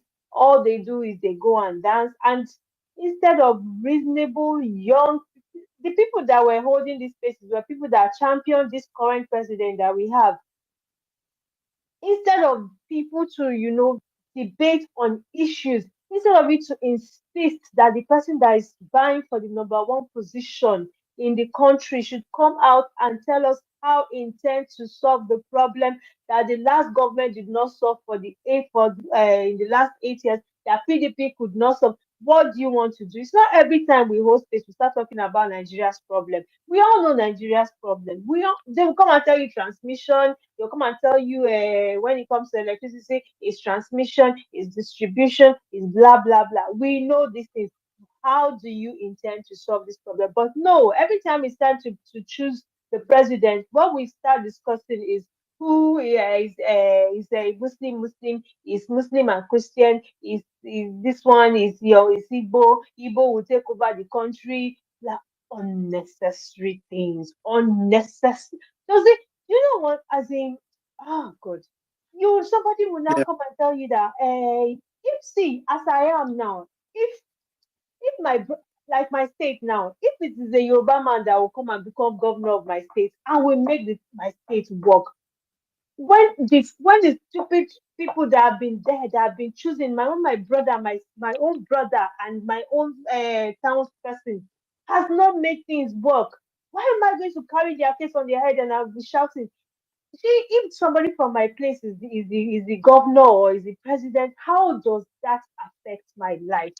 I don't know, when will Nigeria get to that point where we would understand that all these tribal things that we always carry on our head, or all the religious things that we always carry on our head, it cannot help you. It will not help you. When it's time for somebody, when people want to be governor, when people want to the position of president, let them come and talk to us. Let them have serious debate where they are serious, not all this stupid question about what do you say about you said you put Anambra money in Anambra State and all those nonsense. We have serious problem. We have security issues. We have problem of electricity. We have the economy, everything. Let them come and tell us how they intend to revive the economy. All this, not the one that somebody will say, I will start working, I will continue working, I will not say anything, because if I say, the people behind me, they will steal my ideas. Today now you are there, you don't have nothing to do. You people are hoping that this government will work. This government cannot work. And it has nothing to do with the wishes of obedience or the wishes of people. No, it just has to do with the fact that this is a clueless government. This is a government that never promised you anything. This is a government that does not owe you anything. They don't owe Nigerians anything, and hopefully Nigerians can realize this and stand up. And one last thing, 1 minute, please. I also think that sometimes when people say state capture, Nigerians, maybe in our head, we imagine that it means you cannot do anything. No, the power belongs to the people. Like everybody will say, we are more than these guys. A handful of guys cannot hold the country to ransom, and everybody will just be acting helpless.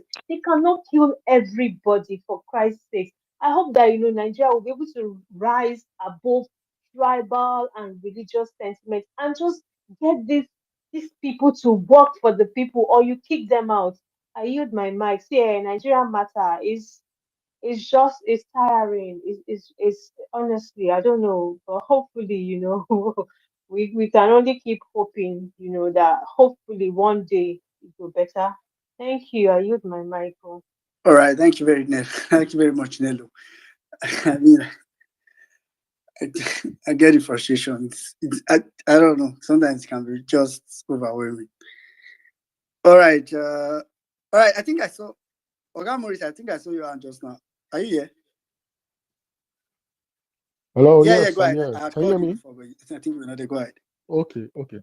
Sorry, I was having a shower.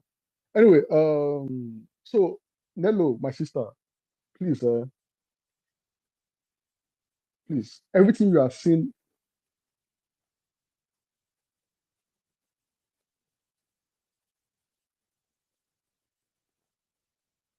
in the impossible to believe appointments this morning, and everywhere is blocked. Though, I mean, it's traffic, or what is causing the traffic? Fuel queues. And this kind of fuel queues are, that kind of fuel queue where there are two lanes, everybody trying to get in at the same time, and there's still no fuel. And even if you manage to see fuel, it's 800 naira, 1,000. And everybody's calm. Everybody's going to work. Everybody's just relaxed. Everybody's just, happy. So, I won't say happy, but, I think people are defeated. There's this of, well, what can I do? Nothing I can do. Now, so does see, let's wait to 2027. There's a defeated, like people are defeated. That's just the mood in the country.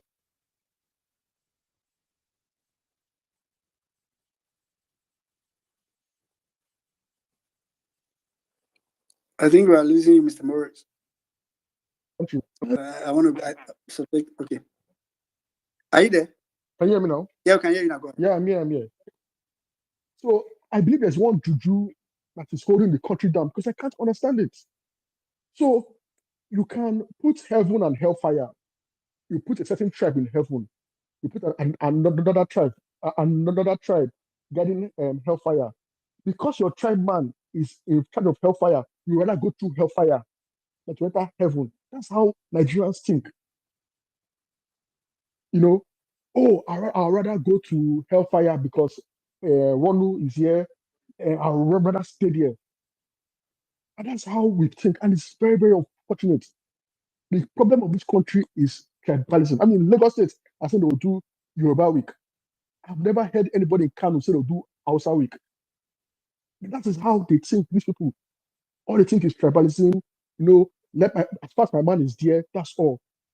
Oh, God, you've not even eaten. Come and take rice. Come and eat first before you start doing my tribe, my tribe, my tribe. Come and eat. You're not eating, you're saying run, because they'll come and wave run flag and they get brainwashed. The evil occultic spirit enters them and they forget what is going on. I've been on this Nigerian issue since 2018. Those are following me for a long time know that I've been on this issue since 2018, trying to preach to Nigerians. Nigerians, we are more than these people in power. The people holding out this country hostage, they're not up to 1,000 people. I promise you. We are more than these people. If we can just say enough is enough, we are more than these people holding this country hostage. But the more you try to fight for people, the more they insult you, the more I promise you, I'm not trying to brag. I do not need to even talk or cry or protest because by God's grace, I'm just a bit above average. I'm okay. If you raise 4 to 1,000 naira, I'm okay. If you raise 5, I'm okay. But I cannot be okay really in the sense that everybody else is suffering. I can't say I'm okay. I cannot. So Nigerians should please wake up. We'll keep talking. We'll keep appealing. We'll keep encouraging. Nigerians must wake up. There is no Messiah that will fly from the sky and come and say, you know what, everybody be released. I bind spirit of Ronu. No. It's not going to happen. It's Nigerians must decide, do I want to eat food or do I want to be talking Ronu, or all those things? I mean, you saw Dele Alake's watch. It's hundreds of thousands of dollars. You saw Saulu's watch. Who have money, they genuinely don't care about any of you. I promise you, they genuinely do not care. They don't care about any of you. So if you are using tribe to say that's how we'll live, well, I'm sorry. They don't care. I mean, she spoke of someone that committed suicide because of rent of how much? 30,000 or 300,000. I can't even remember.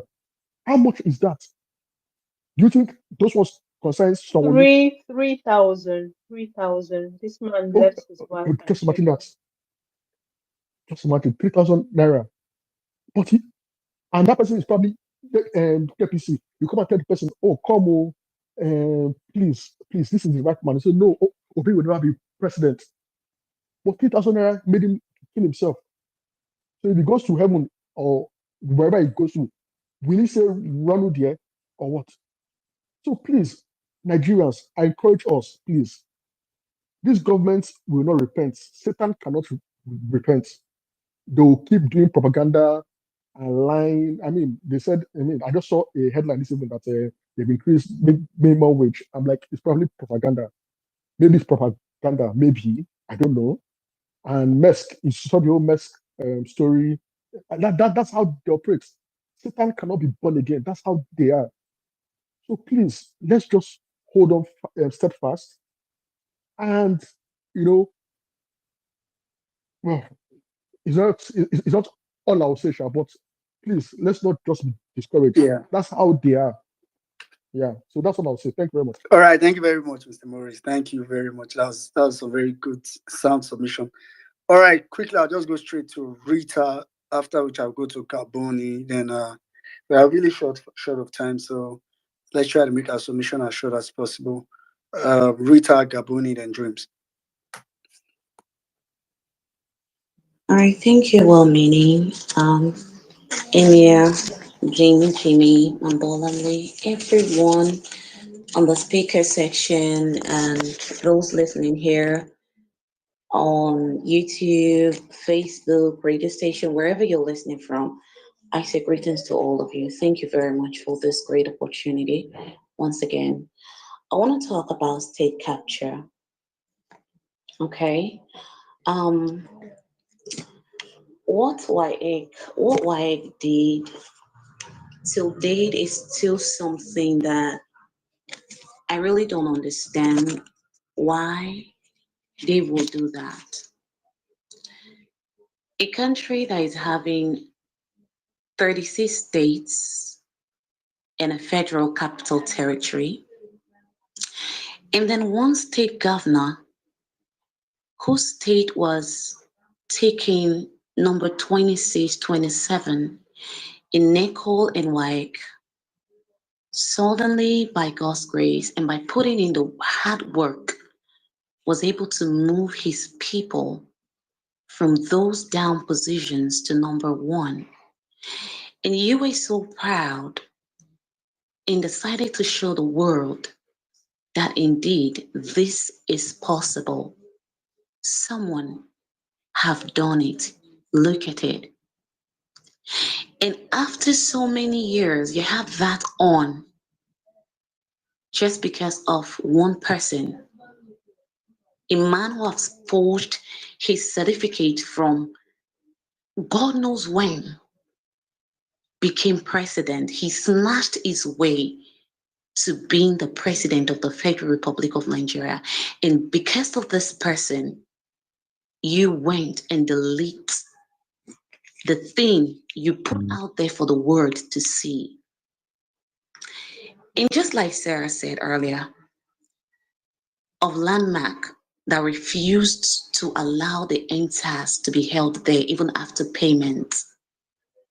Whatever you do today, whatever you stand for, if you stand for something wrong, tomorrow it will come back to you. Especially the person who is at the aim of affair of that WAEC right now, your reputation for this is at stake. Tinubu will rule and he will go. But what happens to your reputation? Today, they are complaining that the students were unable to perform. How do you want them to perform, knowing fully well that they have a certified certificate forger leading them as a president? A man the other day said he's almost going mad. He had to pack all his certificates and burnt everything after Tinubu was announced with all the overwhelming evidence in the court. They still went on to pronounce the man. The guy got frustrated and burnt his certificates. So how do you want students to make it when you have allowed yourself to be used by people that are not worth it? How do you want to encourage the children? Some these days, they don't even have food to eat anymore. They don't even have lights to read. That morale, that thing that energizes them is no longer there. So how do you want them to cope and be able to produce good results? JAM now is telling the world that they will no longer be posting or announcing the people that did well or that will do well in the exams, because for some time now a particular state have been topping the charts. And instead of you to allow it to go on, to give other states opportunity to thrive, to be there, you say you don't want to do that because you don't want that state's name to be where they have worked their way to. So this state capture, ladies and gentlemen, I want to end by saying, Tinubu said on national TV some time ago that he invoked two spirits. I believe strongly that Nigeria is under a spell. If you believe that or not, I believe that. We saw a man who went stark naked. I don't know if it was a sea or swimming pool, praying for Tinubu to win. And just after everything he has seen that the man is not worth it, he's apologizing. Now that's the one we saw. Do you know how many more people did things that we did not know? 1 minute, I see your hand. I see your hand. I'm wrapping up, please. Did you know the kind of blood sacrifice they've made? Some even go as far as killing children just to make sure they get what they want. I have never seen Nigeria like this. I'm a business person. Nigeria, before something big, you could tell them, saying, at this amount, they go protest. But tiny thing right now, you tell them 2005, they'll say, a big sha, make her just give us money, maybe we feed the buy am. This is not the Nigeria I used to know. I'm above 30, so I know what I'm talking about. This is not the Nigeria I used to know. So please, if you are a Christian, if you believe that you have a God that you can still call and answer, yeah, you can say we've been praying. What has the prayers done? Please don't stop praying for Nigeria. Nigeria is under a spear, and I know that a God we serve is still able to liberate us. And I know we will be liberated someday. Thank you very much. I yield. All right. Thank you very much, Rita. Thank you very much. All right, quickly, Gaboni, please go ahead. And after Gaboni, we'll come to Dreams. Yeah, thank you, meaning. I'll try. The transfer was supposed to be fast. First and foremost, I want to talk about the landmark beach. She said, when you see the activities of this man called Tinubu and his actions and things he does, you understand that this man is not just wicked. You understand that these people actually they are wishes and witchcraft. They are demons in high places. When you see the things they do, their actions, we make you understand that wicked people don't do these things. Wicked people have some level of sympathy, small, but these people are demons. I wanted to say wicked. They are demons and witches, because there's an option to start that landmark from Calabar. There's an option to start it from Calabar. There's an option to give it to use another part of the road. That was even the initial plan, to use another part of the road to do it. If not for monopoly, if not for interior motive, if not for for selfish reason of that same man called Tinubu, I don't understand how one man have held a country hostage.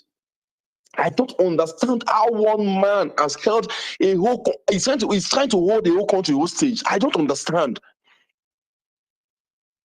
Lagos State is in the pocket of one man. One man. It is a shame, and it is heartbreaking, and it is annoying. A place like Landmark Beach that foreigners are coming, people, everybody is. This is a place that could put Nigeria on the map, make people come and visit that place. This is what you did in less than 6 hours. You destroy it. Destroyed it completely. Even the road, they never start. They never start. You destroyed it completely. Now from Landmark Beach, they want to start the road. Is it from Landmark Beach? You want to start it? Is the road starting from Landmark Beach? These people are demons, complete demons. Now I want to talk about. There's something Saddam said here. I don't talk and say. Say I don't know if probably if you don't agree with me, just tell me if you don't agree with me. But I think if not for celebrities, NSAS will not be as popular as it was. Prove me wrong. If not for celebrities, NSAS will not have happened. He said it would not have happened.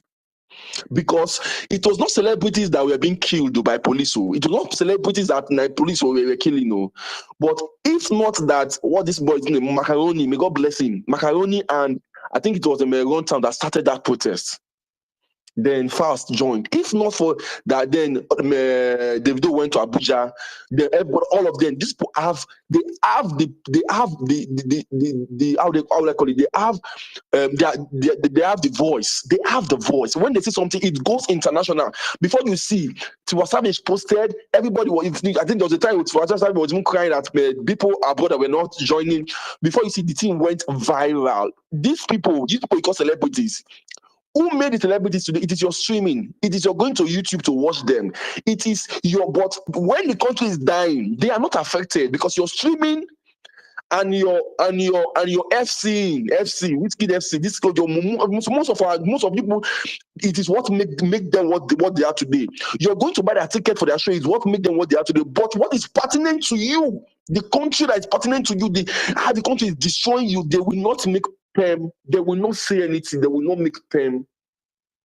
All they will do is come and do giveaway for you.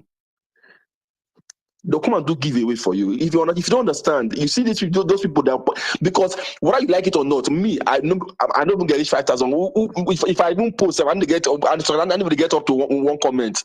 But these are people that when they speak, Like I say, God bless Macaroni because he's still speaking. But all of them will prefer to keep quiet. Pam, it is what is not concerning Nigerians. That's what they not repost. And everybody will, you see 1,000, 15,000 comments.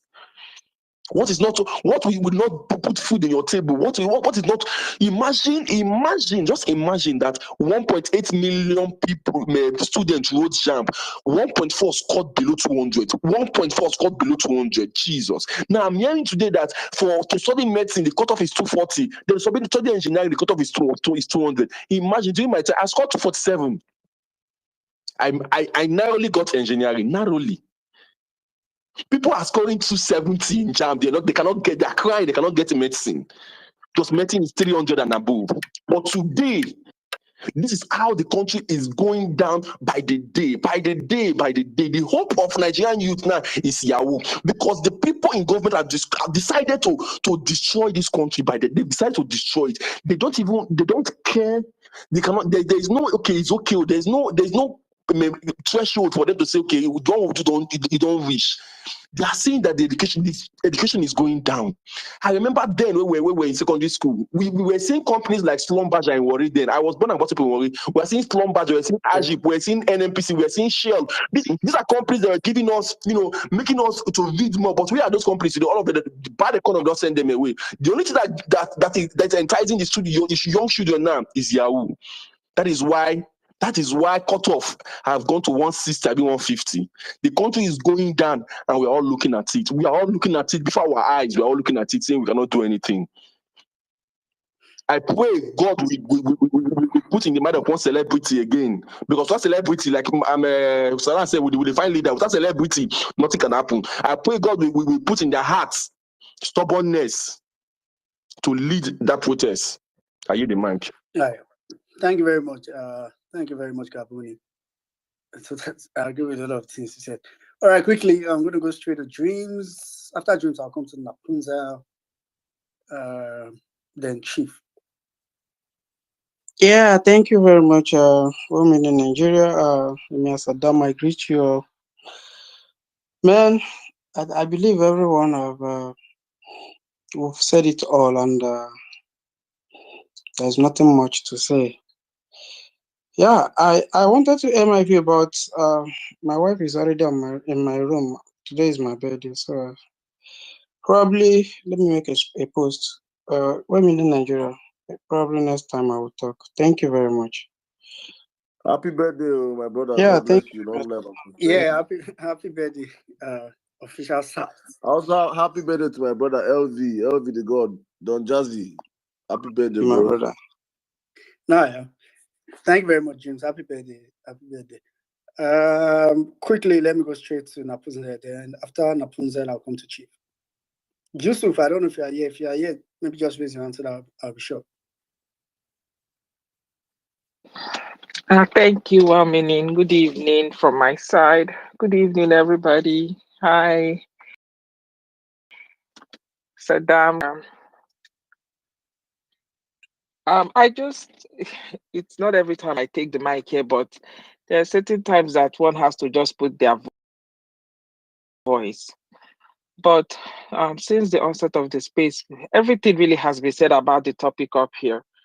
But I just wanted to say something to Nigerians living in Nigeria, because it's very easy. I think it's easy for us to, of course, call out all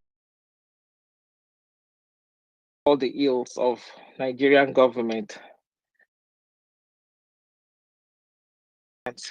living in Nigeria. I want to tell you guys are the greatest enablers to this evil. You guys condone it. You guys accept it. You guys go with the flow. You guys make excuses. You bend over backwards. You honestly totally accept it. Your helplessness, your what can we do? Your who is going to fight for us? Who is going to lead the protest? Who is going to who? It's irritating, it's annoying, it stinks, it reeks. I'm telling you. It's beyond me. Nigerians living in Nigeria, each and everyone, I don't care, obedient or whatever, anything that you are. It started from Buhari. You guys made excuses. Oh, my cousin, I up till today, I don't talk to him. I don't even live in Nigeria. But when I said Buhari, oh, he fought me. I can never forget that time Buhari, the first time he was going for that election. We had a heated argument till tomorrow, like we cussed each other out. Yes, this time around he's obedient. He did everything for Labour Party, but I didn't even care, because I felt like the deed has already been done with Buhari. Even at that time that we were so sure that Peter Obi would be our next president, I didn't even care to forgive that argument that I had with him. But you see that my cousin is just like, he is the template. I don't like, it's just the way I see in him. I see a lot of Nigerians. Your readiness to make excuse, to go with the flow, to just fuel is $1,000, you will still go and queue up. As long as you get when it gets to your turn, you get a drop in your own tank, that's fine. You can manage it for the time being until it's time for you to go back to that same petrol station. However it is, you will manage. However it is. I hate to really, I mean, we are all victims of this government, and it's so horrible to victim blame. But I just keep wondering, when will it be enough? When, like, yes, now I've always known this, and I will say it, and I've always said this. All the protests against Goodluck's presidency, when Goodluck Jonathan was there, was all of them, anyone, wherever it happened, was the one spearheading it, the one that paid and championed and pushed people to do it. Because why you don't see these protests is because there is no more any Tinubu anywhere. But do we need to be cajoled, paid, pushed, encouraged, told? We can react. It has gotten to all of our collective mouths like this. Like, it's not until it gets to our eyes, or it now completely drowns us. Is it until we die? When will it be enough? When will we do something? Like, to what extent does it need to get for the country to react? I know Emir Saddam has listed the people that if they come out today, because of their massive following, people will be ready to come out. But what if those people, there is no change on those people's bed? There's nothing biting them. They are not worried. Majority of them are in cahoots. In fact, they are quiet because there is something that they get or they hope to get from this government. And if you're corrupt enough, you can get whatever you want from this government. You just have to be corrupted. But if some of us can even be corrupt, but even if our leg is not as long to get to the government to get it, we might not get it. So is it until death happens? That is my question. So I still bring back the blame on your collective doorsteps. I feel like you have allowed it and you continue allowing it. To be waiting for a Messiah to pop up from somewhere to be able to say it is enough. It is no longer enough. Actually, it's disgusting to me. They will use us during the election. It is still Nigerians that they use to rig the election. It is still Nigerians that they will use to fight other Nigerians. It is still Nigerians that they will say, oh, this tribe is bad. This tribe is horrible. It is still Nigerians that they do. It is still us. They use us.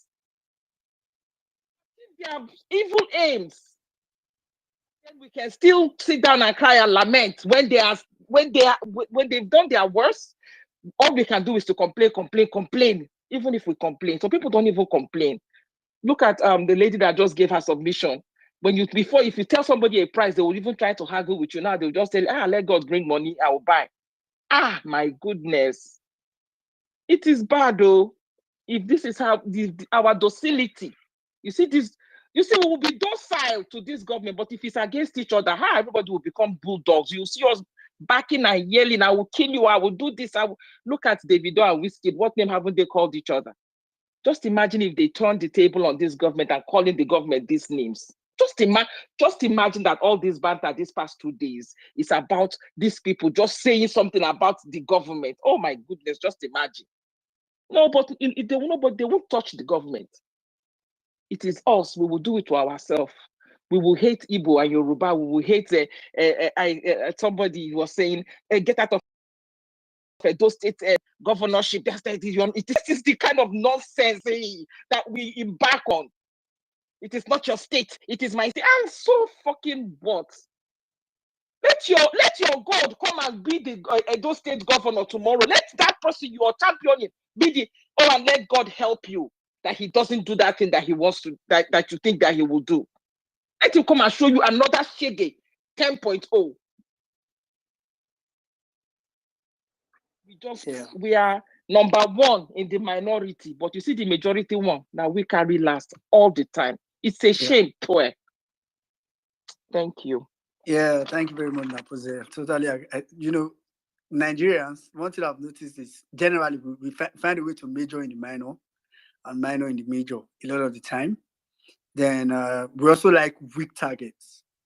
A lot of the things is, we like weak targets. That's just, so if the target is weak, that's where everybody wants to put their head. We will see it with Peter Obi because the man is calm, is, jeje, attacks everywhere. But Tinubu that you did not see, that you can't even hear. Well, I don't know if you're calling me, but I can't hear you. You can't get him. Okay, Chief, go ahead. Okay, you say you can't hear me. Salam, maybe you should tell him to go ahead. Maybe, I don't know. Chief, can you hear me?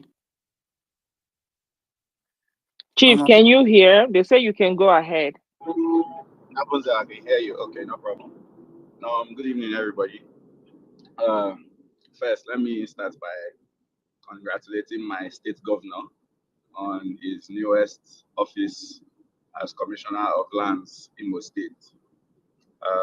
The governor has plenty tasks to put the state on the right track, but he still felt the need to challenge himself to add one more office to his cabinet.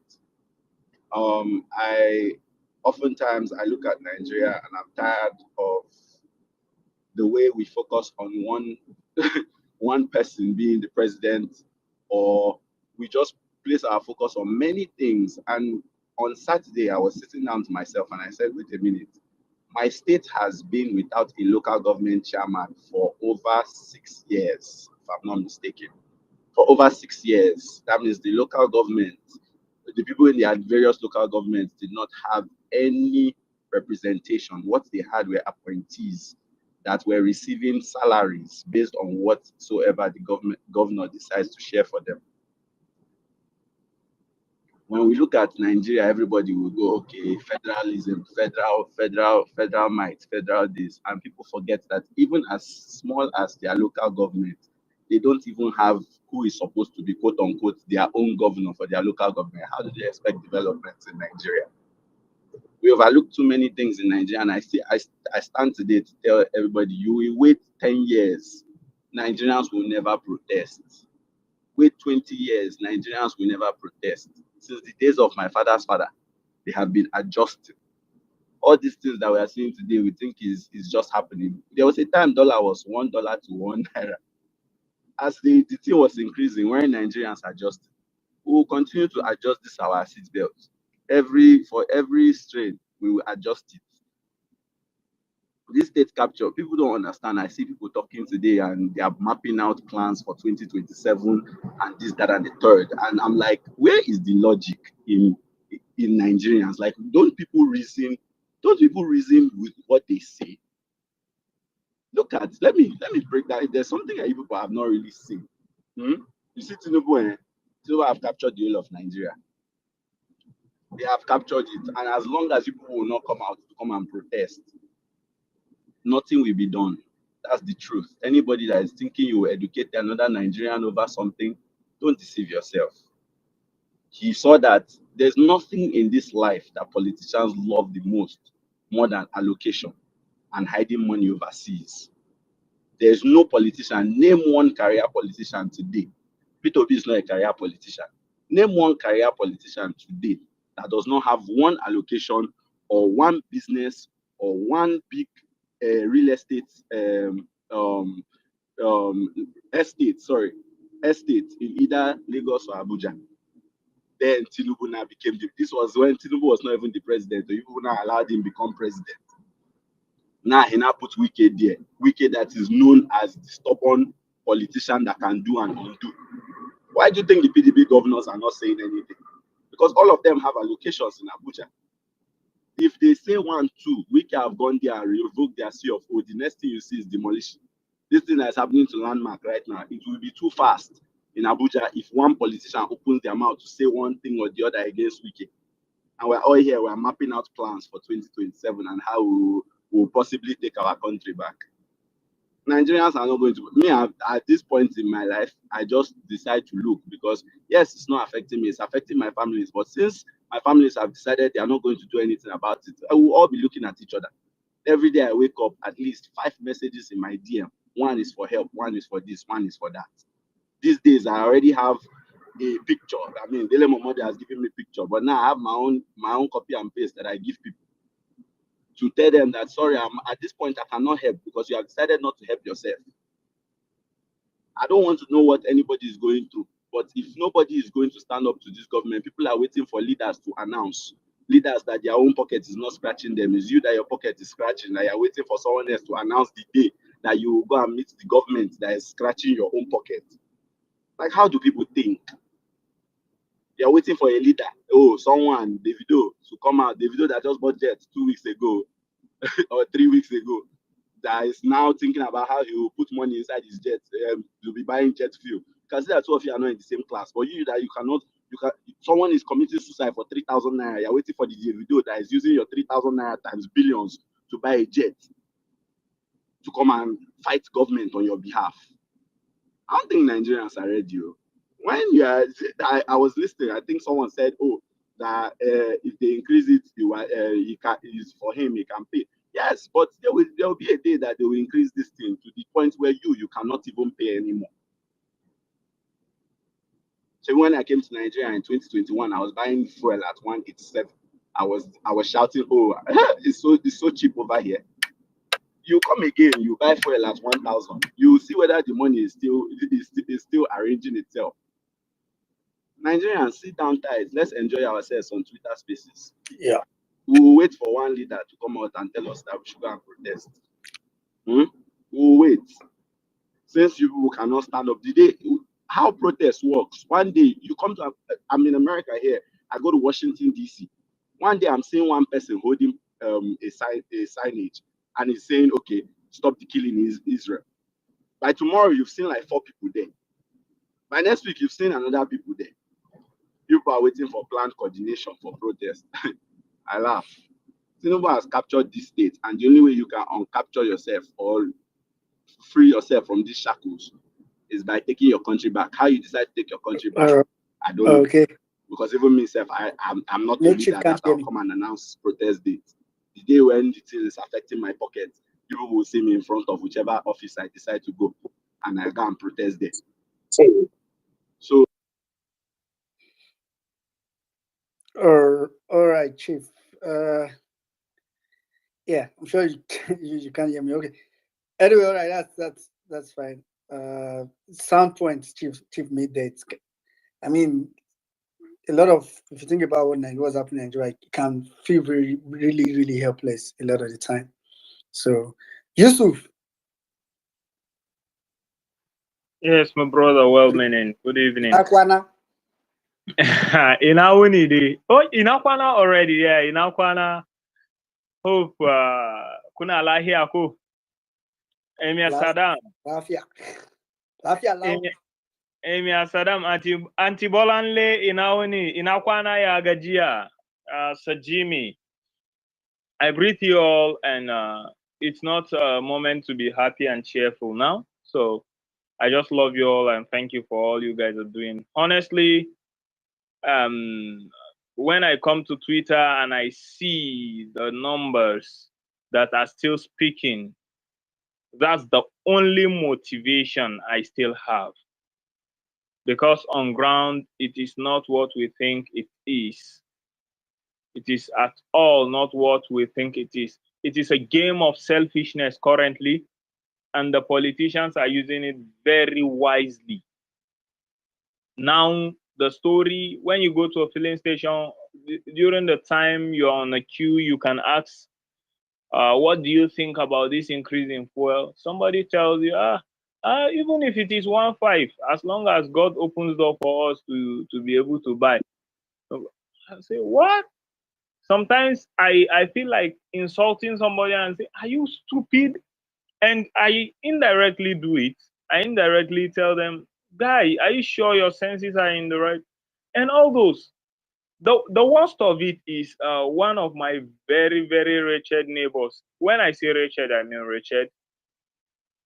They just pay, he is a cleaner in the university. They just paid them their backlog of during the 8-month strike. They gave them, I think, 2 or 3 months or so. What I just learned is 110,000. And this guy came and was singing praises of Tinubu to last week. Yes, Tinubu has been a good person. And the funny thing is, with that 110,000, my brother don't go add wife. he added a third wife now. And I just laughed at him. And we still have people. So when I look at it, I just discover that there are people that don't just know what is wrong. But I so much believe, I say it with boldness, that God is very wise. I tell you that from when Tinubu came to government till now, my business has flourished very well. So the hunger has not gotten close to me. When on Saturday I wore Babariga, after going to the wedding, I went to present PO to the people that worked with us during the. When I came back, I was wearing Babariga. People were asking me in Minimat, this hunger no touch you. You not touch me, you not touch me at all, because my hands are clean. Look at my hands. They are clean. That's just the response. And for protests, yes. Yes. Despite the fact that this is Sokoto State, APC is holding the state. What a view. I know I did my part. I just tweeted, I quoted this night and showed where I went out. I called people. People are so afraid of coming out. But for the few that were courageous, came out.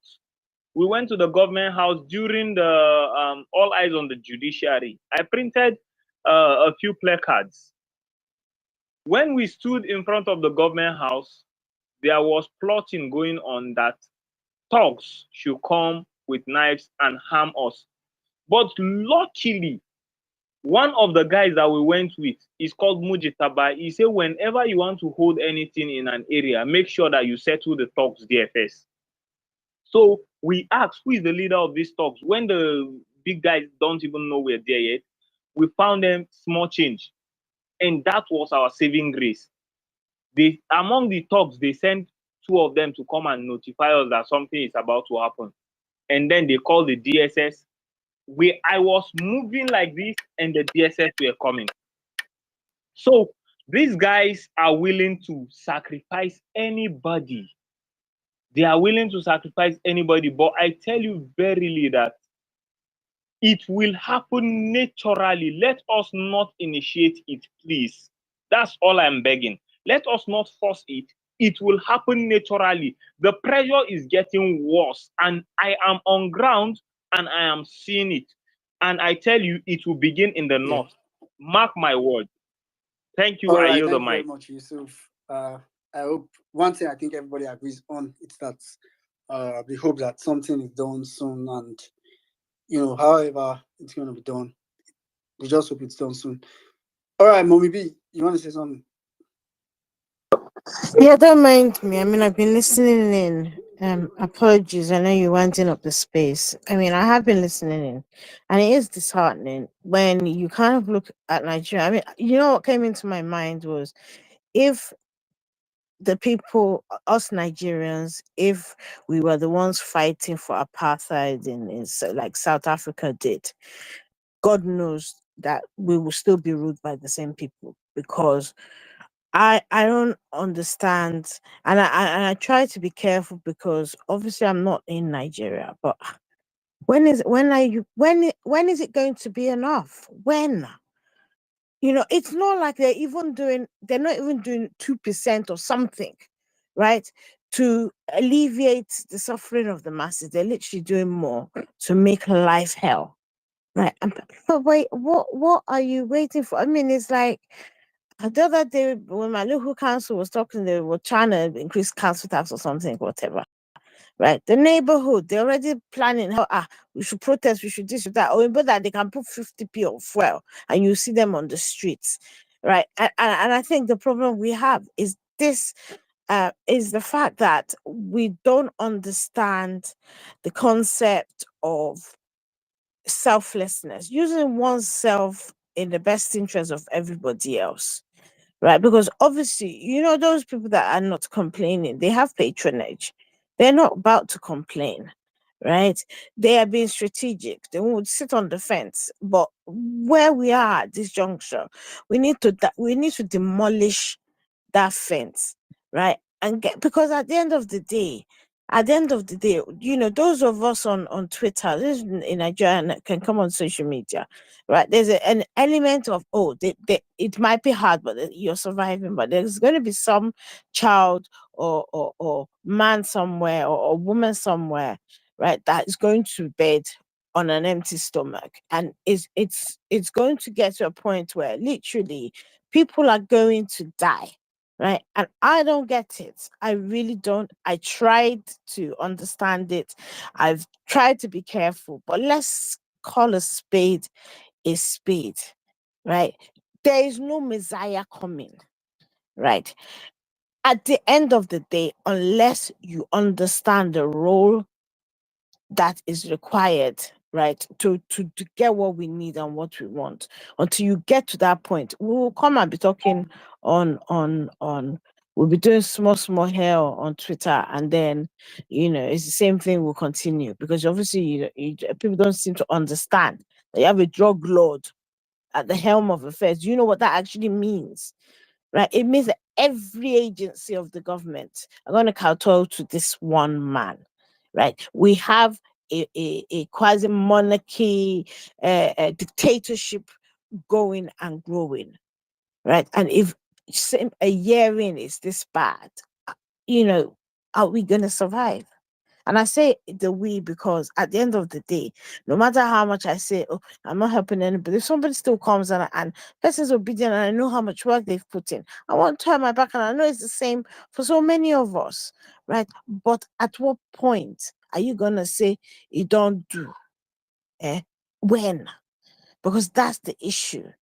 The obedient movement, the whole world was watching us, right? And we did something fantastic. We got up and we made our presence was felt both on and offline. Our work is not done. Abi, you don't abandon the new Nigeria. If PO's still going, then I'm bloody well keep on going as well.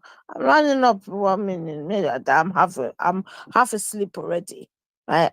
I am tired of it. I am fed up about it. But right, I'm just going to say to people, please, it can't go on. We need to do something. Anything, something. Right? And I hope, that time will come soon.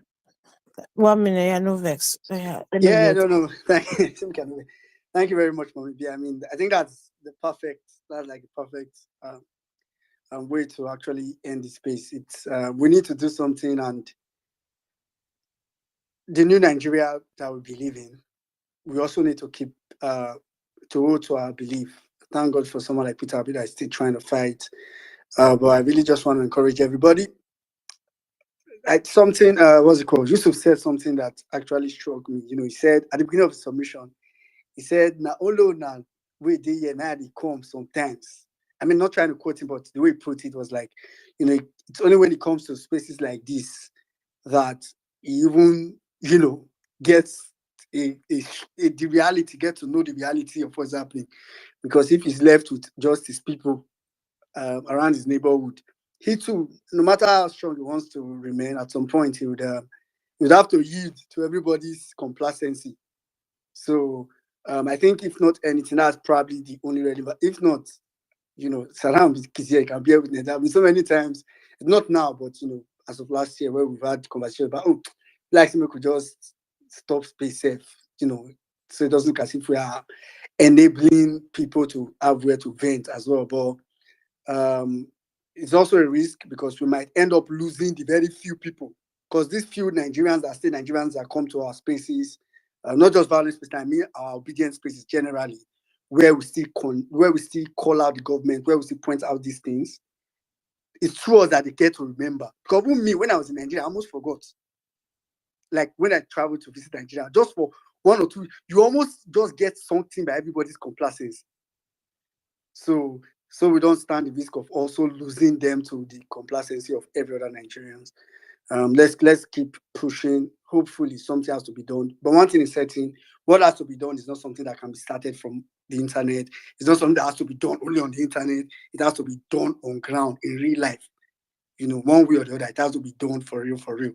So let's just hope that we can do enough online to trigger something on ground, even though it seems pretty much impossible. But let's not, the only like I always say, the only option we don't have is giving up. That's the only option that is not on the table. And thank God for Peter Obi that also makes it easy not to give up. If not me, if I don't give up since. But let's keep doing this. Thanks to everyone for coming today. I know there are still a lot of speakers. This is like 1 hour 45 minutes. We are above our time, above the normal time. Me and Saddam actually, and a couple of people, we are already almost in the morning of the next day. So thanks to everybody. Apologies to those that we couldn't bring up. Saddam. Thank you very much, my brother. Well, thank you, guys. I'll just say, please, for those that could not speak, I beg no vex. Just that, as Wemini say, we are already 1 hour 47 minutes way above our time. I'll just wrap up with this real quick, right? You see, I for myself I have sat down and I've identified the Nigerian problem. And that's why I don't even stress myself coming out to even start calling out our docility, our complicity, how we are not doing what we have to do, or come out and try to talk down on Nigerians. Because whether you come out at the end of this space now, plus those listening to the space in their burner account or anonymously, give or take, we are saying thousands of people here are not, majority again are even in diaspora. I always try to make sure I understand. I say this all the time because when I come on spaces, for me, the greatest thing we do is to help shape narrative and push information as far and wide as possible. Because if the people on this space, you divide them into the local government in Nigeria, it will not be more than two people per local government. That's not enough to start anything. Yeah, so if you come up here, don't even come and be trying to, shout on other people, Nigerians are this, Nigeria. No. Nobody, those people that will protest are not even here safe. But how do we get the message as far and wide as possible to them is the conversation we have here. So that these people here can take it down there. And it's a ripple effect. I keep saying it's a ripple effect. Nothing happens overnight. Fixing Nigeria will not happen overnight. Getting Nigerians to stand up to their responsibility will not happen overnight. We just have to keep playing our part. And I will keep saying this all the time. I have studied the Nigerian people. Our people, we know how to shift goalposts. We know how to endure. We know how we are we think self first. We think, and Tinubu understands this very well. That is why he's playing what he's playing. That's why he centered his whole campaign on tribalism and bigotry. I think on this platform, a lady came here and she talked about a Delta lady came out here and she said how they were telling her mother and her mother's friends to vote Tinubu because his wife is from Shekiri in Delta. That is how he performs. Divide and conquer. Divide and conquer. They understand this system very well. And for us to beat these people, we have to understand how they play and play even better because we are smarter than them. We have all the tools available to us, but are we putting it to use? I don't think we are doing enough. But I think we can do more because it's we're in our familiar territory right now because many of us are not even used to this thing we're doing. Many of us are today they call us emergency lovers of Nigeria. Yes. We never I never saw myself doing this thing. It's just it don't happen. We day here today. Our attempt is how we can salvage our country, how we can help our country, how we can fix this country because for so long we have kept quiet. Our parents' generation failed. Our generation is failing. We cannot afford to fail for the next generation because for this generation, honestly speaking, these people that have already stolen our birthright, sold it up for the next 30 years. So please, whatever you can do, keep doing it. As for me, I've said my own that I have to instigate people to make sure that all the people, because I know Nigeria and our God-like mentality. Let us start somewhere. So before you start calling Nigeria, please use your platform. I'm begging, I'm pleading. Please use your platform and make all these people celebrity crush and boyfriend and girlfriend uncomfortable also. Let them not be feeling comfortable posting. Let them, it's Nigeria. Are they not in Nigeria? Are they not feeling the heat? It's not when one post something, people go on there, hey, this, that. No. Let them feel uncomfortable. I'm not there to wait for them to tell to this protest. So, but they should also feel the uncomfortability that you're feeling. These are the people that the young ones in the street we listen to and hear the protest. Look at all these Nigerians. I saw a video today of the queue in Ibadan. The queue is as long as that queue can use 1 week before they buy fuel. And all of them, they pack their keke napep back to like willing full slaves. All looking for a head. That is the reality of Nigeria, and I know the reality, and that's why I keep pushing Nigerians toward the reality. Let's stop absorbing our people blames. Our people are docile, our people are this. Yes. I'm going to start going on that for the low-hanging fruit. All these are our pastors. I'll start opening spaces. Next space, don't worry, next space. I feel open space on Thursday. Our Thursday space, I'll say, we go come here, we go drag pastor, drag imam, drag Davido and Whiskey self, join self, make thunder fire all of them. You understand? That's how we keep putting the pressure. Probably them, they can speak up. When they don't speak up, I can't wait for Nigerians because I know Nigerians. I wait for Nigerians. I'm telling you, wait till 2044. Nigerians will not do anything. That is just who we are. It's the unfortunate truth. So, guys, thank you very much for listening to my late night rant. Thank you to all of you that came out again tonight. We'll be back, God willing, on Thursday. Hopefully, on Thursday we'll have some. We will. Working out to see we could get. I'm trying to make sure our Thursday spaces are more educative. Trying to work out and see who we can bring on the space on Thursday. If it's possible, we'll get somebody here. If not, we'll still be back here again to talk on issues because with Tinubu's government, every day is a film. Every day is a drama. There's something to discuss about every single day with these criminals in power. My brother in Nigeria, thank you so much. Jimmy, Mommy Bolanle, thank you guys. Please, those that could not speak tonight, I beg, no vex. So it's just that, as we always say, these places are time capped and we haven't gone way, way beyond our time. Hopefully we'll be back again on Thursday and I can see your handles. I promise I'll do my best to bring you guys up next time. My brother, thanks to the VawulenceSpace team, cast and crew behind the scene that's made it possible for us to speak. Please, people in Edo, don't forget to Zapata, or let me be saying it to. They say I'm not discussing enough of Zapata. Please, Zapata, I am the support. Thank you very much. I see my sister Pearls. Thank you. Spotlight. Thank you. The Real Omezia. Tommy of Canada. Thank you to the VawulenceSpace team, cast and crew, making sure this space is being streamed across different platforms. Thank you to those listening to us on Facebook. Thank you to all listening to us from the YouTube channel, from the VawulenceSpace radio channel. Thank you to every single one of you out there listening anonymously because you haven't got the balls to come in here with your real face.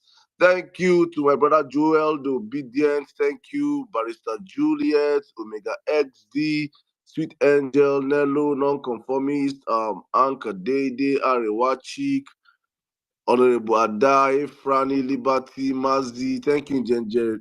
YouTube channel also for always supporting us whenever we come up on these spaces. God's will for Nigeria. God's will. One quote. Thank you, Justice. Colade, my brother. Thank you, Naira Exchange. Oluwadami, Larry, Olawaski. Dr. Olu, Gladys, hey, my sister Esther, Umo, our photographer, our celebrity photographer. Thank you for joining us today. Dreams, happy birthday to you. Happy birthday, my brother, Mr. Paul. Thank you so much for always standing out.